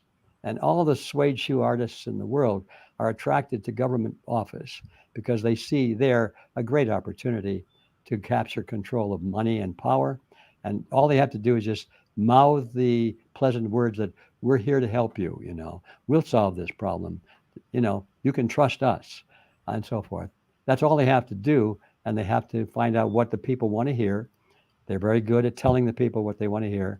And the first thing you know, the money and the power grows, grows and grows. The predator class keeps coming into the government. And over a period of a couple of generations, it's not very long, the whole government has lost its first principles and has become nothing but a criminal syndicate. So, having said that, now how do we structure our opposition to all of this in such a way? We need organization, there's no question about that. But how do we create something that is not going to fall into that pattern? Now, there's the trick. And it's one of the things that I think anybody interested in this topic will be fascinated to learn how we are trying to solve that problem at Freedom Force International. Because when I set that thing up years ago, this is one of the issues that bugged me. Said, I can't even trust myself. I mean, under great temptation. Or what if somebody threatened me that if I didn't do what I was told to do, and I'm the head of an organization, let's say, one with great power and money and wealth, and suddenly I'm threatened that if I don't do this, that my wife and my children are going to be killed or tortured or both. Would I be able to stand against that threat, thinking in my mind that they could deliver that threat? So it's not just a question of will, or I should say of corruption. It's a question of will under other issues of great challenge. So let's go back to that. And I think there is. And so how do we do that? Well, the first thing in this understanding is we cannot have a pyramidal organization. It has to be, there are different names for it. I like to use the word holographic, like a hologram. The very mysterious thing, you pass a polarized light through a holographic plate, and the image appears as though it's in three-dimensional space. But the interesting thing about that is if you take a pair of scissors and you cut the holographic plate in half and separate it, now you have two complete images, smaller, but complete. And if you cut those in half, now you have four complete images. It's a mystery. How does this information or this image appear simultaneously in every component of the hologram? It's kind of a replica of the challenge of understanding the universe. How can it be everywhere? How can everything be everywhere at one time? How can you theoretically move through space instantly and be at the other side of the galaxy instantly? Indeed. And so it's kind of a holographic concept. So organizations can be built like that. And that, I think that's a start. I'll stop there because once we go beyond there, then you have to talk about steps to provide let's go beyond there. You have to have steps to provide the rank and file who care, not those who are just rank and file. A lot of people, the rank and file, they don't give a damn. They don't want to be bothered with these issues. They want to watch Dancing with the Stars. They want to play golf. They want to hang out at the bar, whatever. That's what they want to do. And don't bother them with these issues that we're talking about. Not interested, go elsewhere. So we shouldn't build a system that requires cooperation and leadership from that class of people. Let's recognize it for what it is. And that takes us to an understanding that throughout history has always been written by a very small percentage of the population. The masses never write history. Indeed. They become part of history. And when you look at all the great revolutions, whether they're political or religious revolutions, it's always started by usually one person or two people or three people, usually one person, of course, and then a little tribunal or something, and then that kind of thing. And so those are pretty much pyramidal organizations, like a military, It's from the pyramid down. But who's writing the history? That's those people, 1% of the population, usually are the ones that are what we sometimes call the opinion leaders today, the influencers, or opinion leaders would be the better word. Influencers come further down. The 1% will provide the ideas and the leadership, will be the visionaries who will create a movement comprised of 3%, who the 3% then will be the influencers. Those are the ones who own the newspapers. They're the ones who have the media outlets, the ones who in today's world, they got the blogs, they're writing the books, they're giving the speeches. Some of them are standing on soapboxes. Some of them like Sasha, he's everywhere doing everything at once. He's a great influencer, does it all at once. I don't know how he does that. But that's the 3%. The 3%, there's 15% who will rally and do the work. And that is the critical mass right there. 15% led by 3, influenced by 1. And that once you get that 15% in motion, you don't need a pyramidal organization anymore. Right. That will create the movement, just like the internet. Now, the internet is kind of an example of that. I mean, they're still trying to control that. They want to make it into a pyramidal structure, but so far they haven't succeeded, but they're getting close to it. But you can pirate stuff on the internet, and there's no way. I mean, you're on your own. There's no organization to it. So I don't know if that answers your question. Let me just say. I think you've answered it in a perfectly holographic way, actually. So I think thank you, Kyle, for that fantastic question, and for baiting Ed into giving me 15 minutes more of his time than I could have hoped for. So I'm really pleased to have got that. Thank you, Ed. I'm going to look you up next month when I get to start of February. When I get to the US, I'm going to be hunting you down to see you and throw my arms around you. So wherever you may be, I'll be looking to hook up with you. That would be fine, Sasha. I'm looking forward to it. Very good. Have you met Mikki Willis? I'm about to bring him on, our great film director. Have you met him? Oh yes, Mikki. Yes, Mikki. He's another one like you, Sasha. He's everywhere. He does everything at the same time. He violates all the rules of the universe. Mikki, say hi to Ed. We can't hear you, Mikki, for some reason. This is the problem with filmmakers. Yeah. They're not technical people. Kyle, troubleshoot Mikki Willis, would you?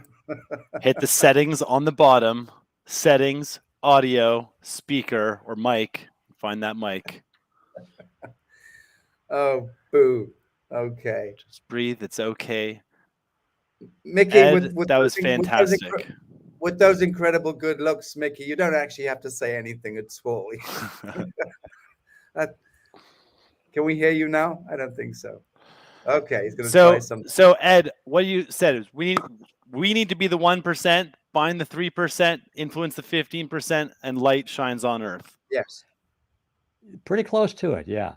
We just don't know what the color of the light will be. We don't know where it's going to come from, but it will shine on the earth.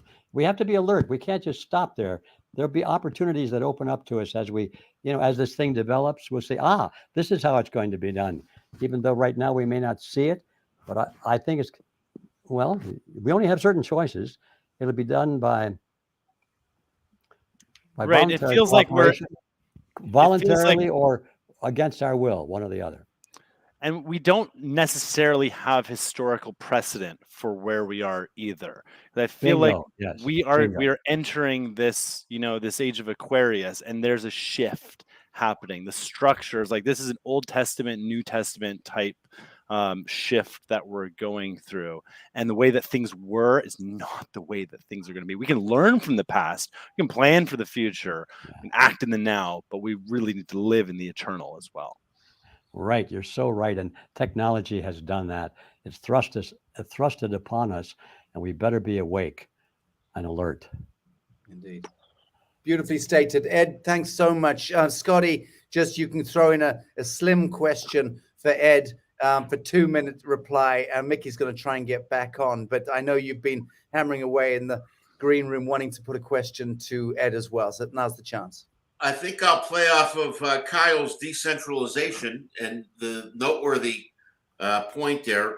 Shouldn't this rebuilding of how we do this, county by county, there's 4,000 counties in the United States, take the United States alone. Shouldn't it be done decentralized? No more pyramid, no more hierarchy. We keep it decentralized. We keep our movement going county by county. Does that seem to make sense? I guess that question was directed at me. I'm going to say yes and no. How do you like that one? Yes, we do need to build from the county up because that's the foundation. And this business of putting the man on the white horse into the White House is never going to work. And that's why they want us to think that way from one election cycle to the other. But we're moving right now to establish campuses of Red Pill University in every county in the United States. And we think big. We also want to do the same thing in every political subdivision around the world. So we're really thinking big because you have to. This is a global matter. And if it's going to work in the United States, it'll work around the world. And the idea is to gather influence and have working control or influence, at least, over our local political structures. So we found that it's relatively easy to dominate a board of supervisors at the county level if you've got just a handful of people who will work on that 1 to 3 to 15% principle that we're talking about. 15% led by 3% in the county, you can dominate county politics with that because that 15% will attract the other, all the rest. So anyway, that can be done at the county level, at the board of supervisors, at the board of education, city council, mayor's office, the sheriff's office. All of these things have to be brought into our influence so we can have a voice. Now that's because we want to travel the peaceful path. I don't think there is another path, but there might be. We can't ignore the possibility of violence. But I think if it comes to that, we're at even more of a great disadvantage than if it's not, because of the tremendous technology that is available and weaponry that most people have no idea even exists. So the idea of the King George's men lining up with their muskets and the patriots, the colonists lining up with their muskets on the other side of the bridge and shooting it out, it's sort of an even Steven, who's got the most muskets. But in today's world, it's not muskets. It's electronic weaponry, chemical weaponry, all kinds of things. Indeed. Viruses Ed, and so forth. Ed, thank you for that, Ed. I think just speaking to the production, Joanne and Carolyn, maybe we'll try to get Mikki on for the next show. But Ed, thank you so much for being a star attraction today, and look forward to seeing you in the US. Well, thanks for inviting me, Sasha, and thanks to everybody else. And nice talking with you. Indeed. Thank you, God bless, folks. All Thank right, you so bless much. you, brother. Kyle, thanks very much indeed for Thank you, joining us as Sasha. well. Right. What an absolute treat, Scotty. What a treat to have Kyle and Ed Griffin, the same panel. All right, I think we're going to wind up, folks. It's 7 minutes to the top of the hour. It's been 2 minutes broadcasting. I've got a plane to catch, so I'm going to bail in a couple of minutes. Scotty, any roundup thoughts or commentary that you've got? Yeah, I want to read a tweet that's on Twitter, Sasha. I think that's it's kind of the synthesizes where we're at today on this day. I find this well said. If you don't see how big Brazil and Twitter are in our battle right now, don't worry. I got you covered. I'm inventing a special tool that will safely help you pull your head out of your ass, clean up souls separately. So, this time we're living in, what Musk is doing with Twitter, what's happening in Brazil on the ground with an entire nation awake, really, if our family and friends don't come around now, Sasha, we spoke about this on Sovereign Radio, how we awaken people. You said that was 2020, 2021, 2022. We need not concern ourselves with awakening our friends and family. They're going to have to do it on their own. But I think what's happening in Brazil, what's happening with Twitter, ought to be enough to wake up the world, quite frankly. Indeed, indeed. Thank you, Scotty. Thanks, Scotty Sachs. Friends, that's it. Thank you. Big audience tonight. I'm very pleased that you stayed the distance with us. I'll be back in 2 weeks' time broadcasting from the Yucatan in Mexico. And the one after that, I believe I will be back in Bucharest in early January. Just want to say thank you again to G. Edward Griffin. Oh, I think Mikki may be joining us now. One moment. Boom. Mikki, can you hear us? Oh, God. Okay. Look, we're going to have to bail on it, guys. It's 2 hours in. My eyes are caving in. I'm going to bring Kyle in to say goodbye. Joanne, bringing you in. Carolyn, stand by, bringing you in. This is the noble crew in the back room. Friends, thank you for joining us. Sorry for doing that to you there, Kyle. Much love to you all. Thank you to the audience for joining us. Ah, look, Annie's coming in again. I'm going to try one more time. Mikki, have we got you? Now you're muted. Now you're just muted. Okay, speak. One more time. Nope. Gosh. So much Okay. light. Well, Now he's muted. I think this is very cute. How long should we draw this painful moment out, friends? I'll put As it to the long as audience. it takes. I'll Sasha. put it to the audience. We've got thousands of comments here. All right, friends, you're all being Can very, you very hear him kind. if I hold him up to the computer? Mickey, What's can that? you say something? Hello. Now we can hear it. Hey, we can just about hear you there, Mikki. How are you? This is a roundabout way to make this happen. Okay, but we're here. Well, very, very nice to see you, brother. How are you and where are you? In Texas, it's wonderful to see you too, Sasha. It's been a long time. And everybody else here on the panel. Indeed. Well, I'll look to see you early next year. I'm coming to the States and we'll be doing a bit of a whistle stop. So I'll make a point of coming and seeing you. Oh, please do. Please do. Mikki, we don't have too much long today. We've kind of run over time, but everyone in the audience knows who you are. And you're one of the key faces to have exposed the COVID hoax in May of 2020 with the release of the first of the Plandemic documentaries. Indeed, the Plandemic series is widely credited for being the first mass effort to warn the world of the crimes against humanity that are now being brought to light. Now, your Plandemic 3, The Great Awakening, is now in production, due for release in early next year. And we'll be touching on that a little bit more in a moment. But the number of people reached by your films is staggering. The original Plandemic, which was a 26-minute documentary, was seen by over 1 billion people worldwide. We're told setting a historic record as the most watched and censored documentary of all time. The premiere of Plandemic 2 in Doctor Nation set streaming records with 2 million viewers attending the global live stream. A question for you. Your life had to change significantly after the huge reception of the first two Plandemic documentaries. And you're ready to do it again with The Great Awakening, which is in production. And no doubt the world is ready for it to be released. But can you tell us more about the film and the awakening taking place? Please forgive my coughing. Yeah, no worries. Well, actually, G. Edward Griffin plays a big part in Plandemic 3, The Great Awakening. He's about a third of the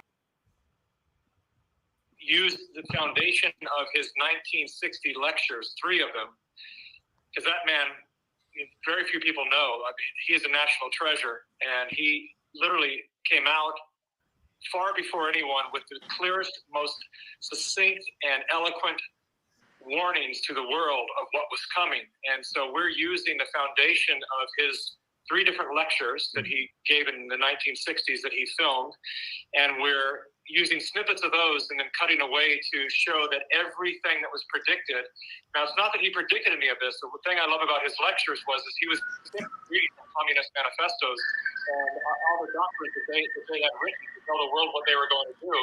And he took them seriously when so many people did not, mistakenly. And so we're using that to show that literally everything they said they were going to do, defund the police, race war, a genderless society, all of that was written and put out in the public in bookstores, for decades ago. And G. Edward Griffin was one of the very few people that had time to read them and then to come out to the world bravely and to warn everybody. And so a big part of it for me, the movie is not about COVID. The first two were, and the second one is to show what COVID was used to leverage, which is the grander agenda. And we call it the Great Awakening because we recognize now, after having interviewed hundreds of people from all walks of life and all sides of the political spectrum and everything you can imagine, that there is a grand awakening happening. I think a lot of us former New Age hippies thought 2012 was going to be the moment that marked the big changing of our world and our consciousness, but this is it. And so as horrific and damaging as the COVID thing has been to so many people for nearly 3 years now, we also owe it a great deal of gratitude for being the catalyst and for the people being so out of touch that are at the helm of this agenda, that they've made so many errors that have exposed them to a degree that I don't know that we would have ever had such a clear insight into who they are and what they're up to.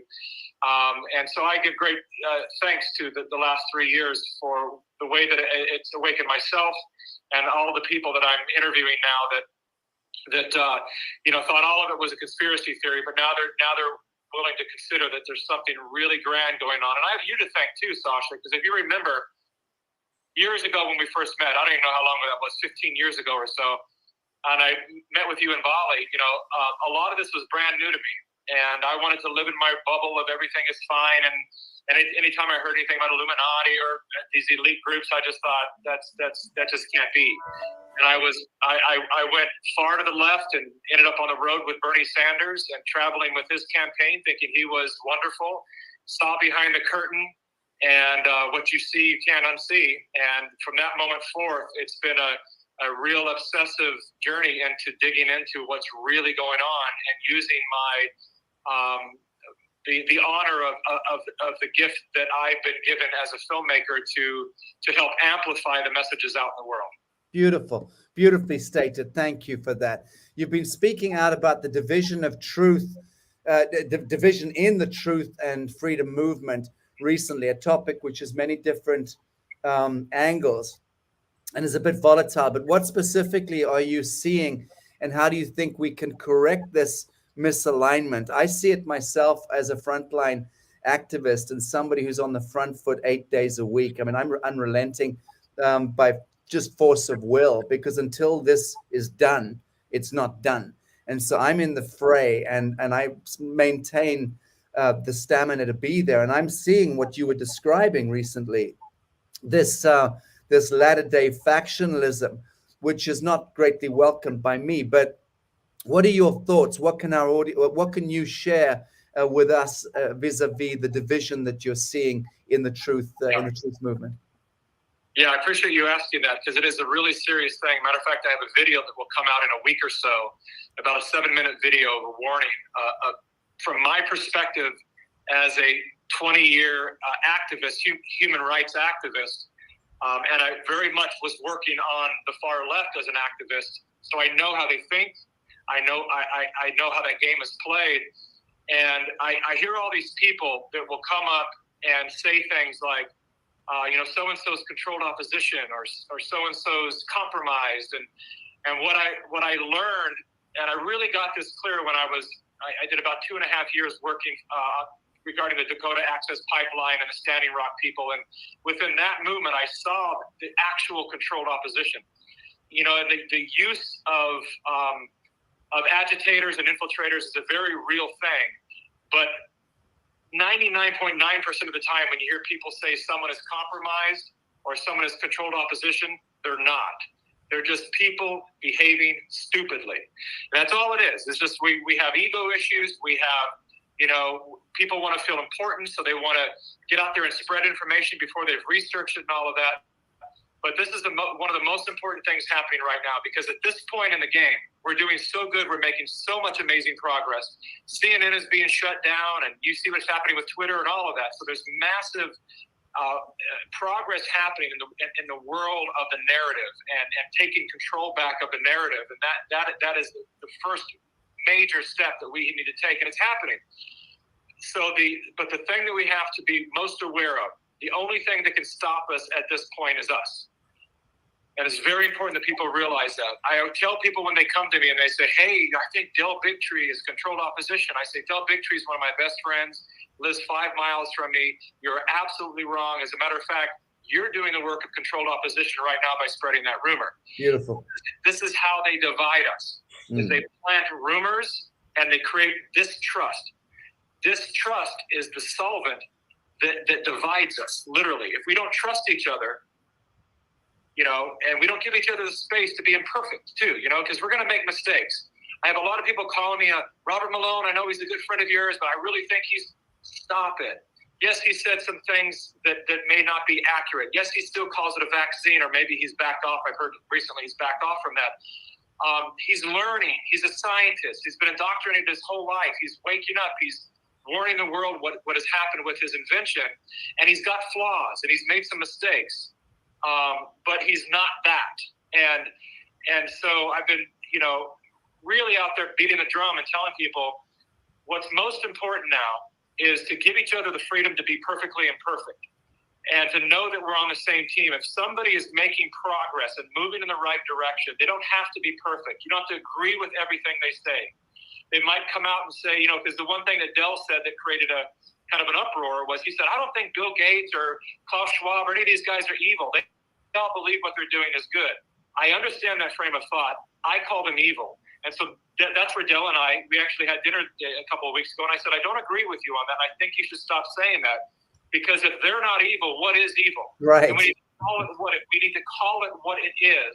When someone knowingly, I get the point that when someone is actually thinks they're doing the right thing, perhaps that's not evil, but these people know they're actually harming and hurting and killing people and harming children. That's evil in my book. And so, but his message, his attempt was to try to have people see that we're all flawed, and that even these people that are doing the wicked stuff think they're doing the right thing. Now, if you think you're doing the right thing by allowing half the population to die, you're evil. I don't like to mince words anymore when it comes to that. And so we need to keep our focus on the ones that are actually causing the harm. And if we have people within our movement, as you heard Ed said, all we need is 15%. And that's wonderful. I love when I interviewed him for the movie, he said that gave me great relief. But we need each other right now. This is team humanity. And there are people that are anti-human. And you've been talking about this for decades, Sasha, long before I was fully aware of it. And this anti-human movement, humans need to come together. And I spent time with the Defeat the Mandates movement. We were in D.C. and L.A., and I'm on stage with Hasidic Jews, with Black Lives Matter, with Nation of Islam, with doctors, with people of all colors, parents, vaccine-injured people. And the one thing that brought us together was freedom. People are recognizing that our freedom is at stake. And if we can't unite over that, then we deserve what's coming. Beautiful stuff. Thank you, Mikki, for, as usual, alchemizing the narrative into a sort of spiritualized one. And you're absolutely bang on. Thank God for the lens of your beautiful heart, my friend. I mean, just your camera aside, it's the lens of your heart that I love so much. And thank you for joining us today, and look forward to seeing you duly in Texas when I get there. I look forward to that. Thank you so much for this opportunity. Okay. Friends, turning to the audience, just want to say thank you again to Sundal, who's in the middle there, taking center stage. Thank you, Carolyn and Joanne in the production house. Kyle and the Kylette, much love. And Sequoia. Scotty, Thank you, brother. Sasha. Bless Thank you. you, Thank you, Patrick. Mikki. You're an absolute legend, warrior, awakened warrior. Thank you. Thank you to everyone. Thank you, very much. Joanne, for making all this happen too. You're the best. Indeed. Thanks, kids. Much love, and catch you in 2 weeks' That's time. fine. God bless you. Bye now. Bye. Broadcasting closed.